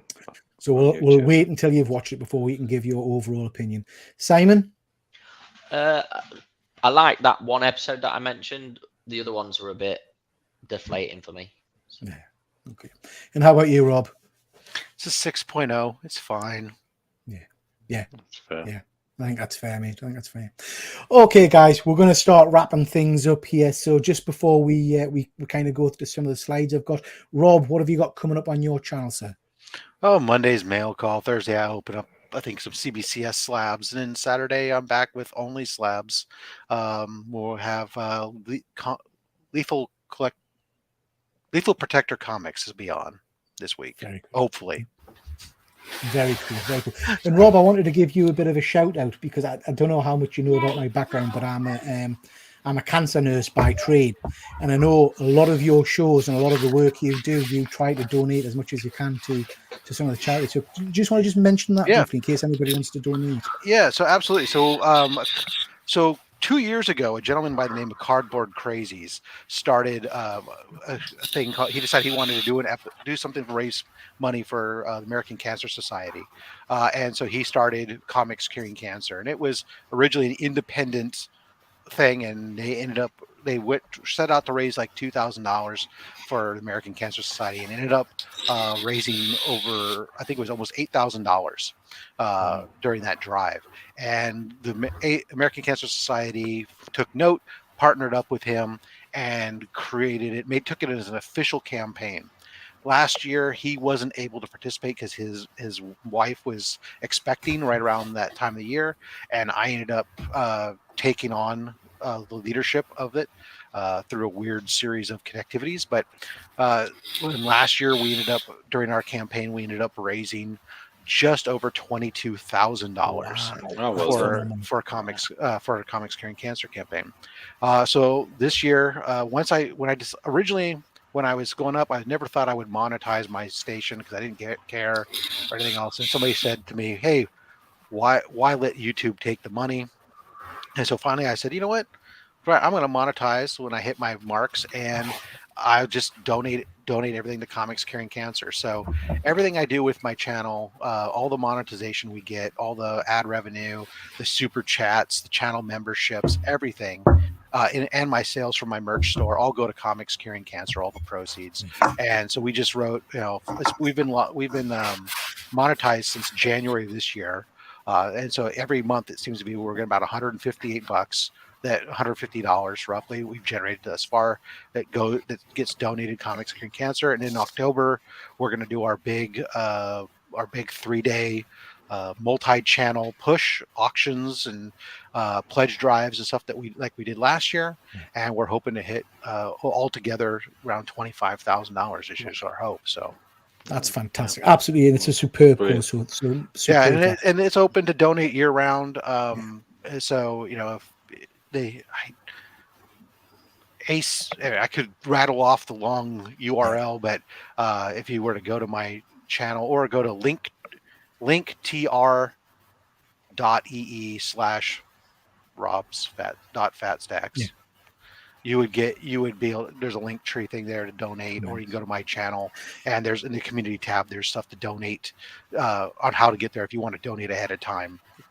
Hit us up again, Rob, around the time when you're going to go and do your absolutely. And we'll do, maybe I'm thinking try and do some kind of UK arm. Yeah, it would love to, because that's exactly it. We spread what we did last year that allowed us to raise so much was we left from the first time they did it was one channel trying to do a 24-hour marathon. And when I took it over, I said, first of all, I don't want to be on the air for 24 hours. I'm not that young anymore. But I also realized as an individual channel, you only have so much reach. Yeah. The great thing we've all see in our communities, right? So we have these series of overlapping circles, and together that allows us to spread our influence much greater. And so I love to be able to reach out and work with other channels, and we engage these different channels so that we each had, shared audiences, but we each reached new parts. Yeah. Bringing in folks from the UK would be awesome as well, because let's be honest, even though it's the American Cancer Society, if they come up with a solution to cure cancer, we all benefit. Absolutely. Yeah, absolutely. No, definitely, mate. We can I can link in with a number of UK channels that I'm sure I will want to help out. So we can look at that. Absolutely. I'll keep in touch. That'd be great. Thank you, Rob. That's great work, mate. Thank you. Dr. Von Hoot, what have you got coming up on your channel? Well, I've shot 3 videos, but I haven't edited any of them. So I've got to do some editing and get something up on Monday, and there'll be something on Friday as well. Good stuff. Yeah, that's my general routine. Brilliant. Simon, how about yourself? I'm still planning stuff at the moment. I want to maybe hit up Dr. Van Hoot and see if he wants me here on my show about anime. And I'd still like to get you guys and plug you to watch something. So brilliant. Oh, hang on. I've just I wasn't here at the beginning. Yeah. Did you cover the biggest news of the week? Is it going to be Neighbours related? Neighbours started shooting again this week. Jesus, I knew it was going to be Neighbours related. Christ, or maybe. Moving on. Slide. So on my channel, just to direct you back to Monday night, just gone, we did our live Art Attack show where we were challenged to do some Teenage Mutant Ninja Turtles drones. That was great fun. So that's now live, the rewind on my channel. So please do go and check that out. Good fun. If anybody ever wants to take part in that, just let us know. We always get great support from the viewers on that one. So thank you very much for that. Few things coming out already on my channel. So this week I've put out a comic and toy room tour. I've done a 1/6 scale unboxing of a Wolverine figure and a Evil Dead Ash figure just gone out. Tomorrow I've got a comic book unboxing. So that'll go live tomorrow at 6 p.m. I think. Next week, Monday, we're doing our spotlight on Scooby-Doo. I think this is going to be a hard push. Nice. I'm worried, man, honestly. Yeah. So we're going to be talking about Scooby-Doo's history, media and TV appearances, merchandise, and recommending some shows to watch and things like that. I just wanted to mention James T. Keegan did a Super Mario Brothers review earlier in the week that a number of us took part in, which was very, very interesting. So please do go and check that out. That was good fun. Ben, the Attention Seeking Geek, if you go over to his channel, he's got a Star Wars Celebrations vlog, which is very, very cool. And he's starting back, It's Not That Bad, starting on Tuesday, where he's looking at the Fantastic Four movie with Bucky Ringzell. I think that movie is very hard to defend. So, Rob, the concept of this movie is someone goes on the show with a movie that's generally being panned and tries to argue why they like it. Nice. Wow, yeah, I think Fantastic Four, yeah, interesting. Luke, who was meant to be on tonight but's not well, just to direct his channel. He's currently got this Go Collect article out, so please do go and have a look at that. JP, do you want to mention this? Yeah, so this will be coming up shortly. We're still working out the date. It's going to be on a Wednesday, and it's going to be a live review of the Punisher King of Killers Book 1. Superb. So is that the first 6 issues, I think? That's the first 6 issues, yeah. Yeah. So that'll be very cool. I'm looking forward to doing that with you, JP, because that's going to be, it's one of my favorite series. And as ever, if I can just recommend people go check out some of the UK live stream community and the American live stream community. Doing live streams is always challenging, I think, for anybody that does them. It can be quite hard. So please do give them support and go and watch them. Here in the UK, we've obviously got the Nerd Herd on a Wednesday where they do a comic book review from I think it's 9:30 p.m. and we've got the Killer Comic Show on a Thursday from 9 p.m. where they do a comic book review, toy reviews, chat tables, all kinds of stuff. So please do go and check them out. Okay, guys, just quickly jump back into the chat. I can't believe we've still got people watching. We've been prattling on for 3 hours. So we've got, let's have a look. Oh, we've got Andy. Andy's just joined. You've missed it, Andy. You've missed it. 3 hours worth, Andy. Go back and rewatch. Good thing you can rewind. Rewatch for that ginger. Rewind it. Rewind it. And watch it in 1.5 speed. Yeah. Andy's just saying happy Saturday to Fuzzy. 2.5 hour stream, lads. Fair play. It's 3 hours, mate. I've been stuck in hell this week trying to buy. Doing overtime today. Yeah, Fuzzy was looking for some figures. Fuzzy, I thought, did Ben not have the link for you?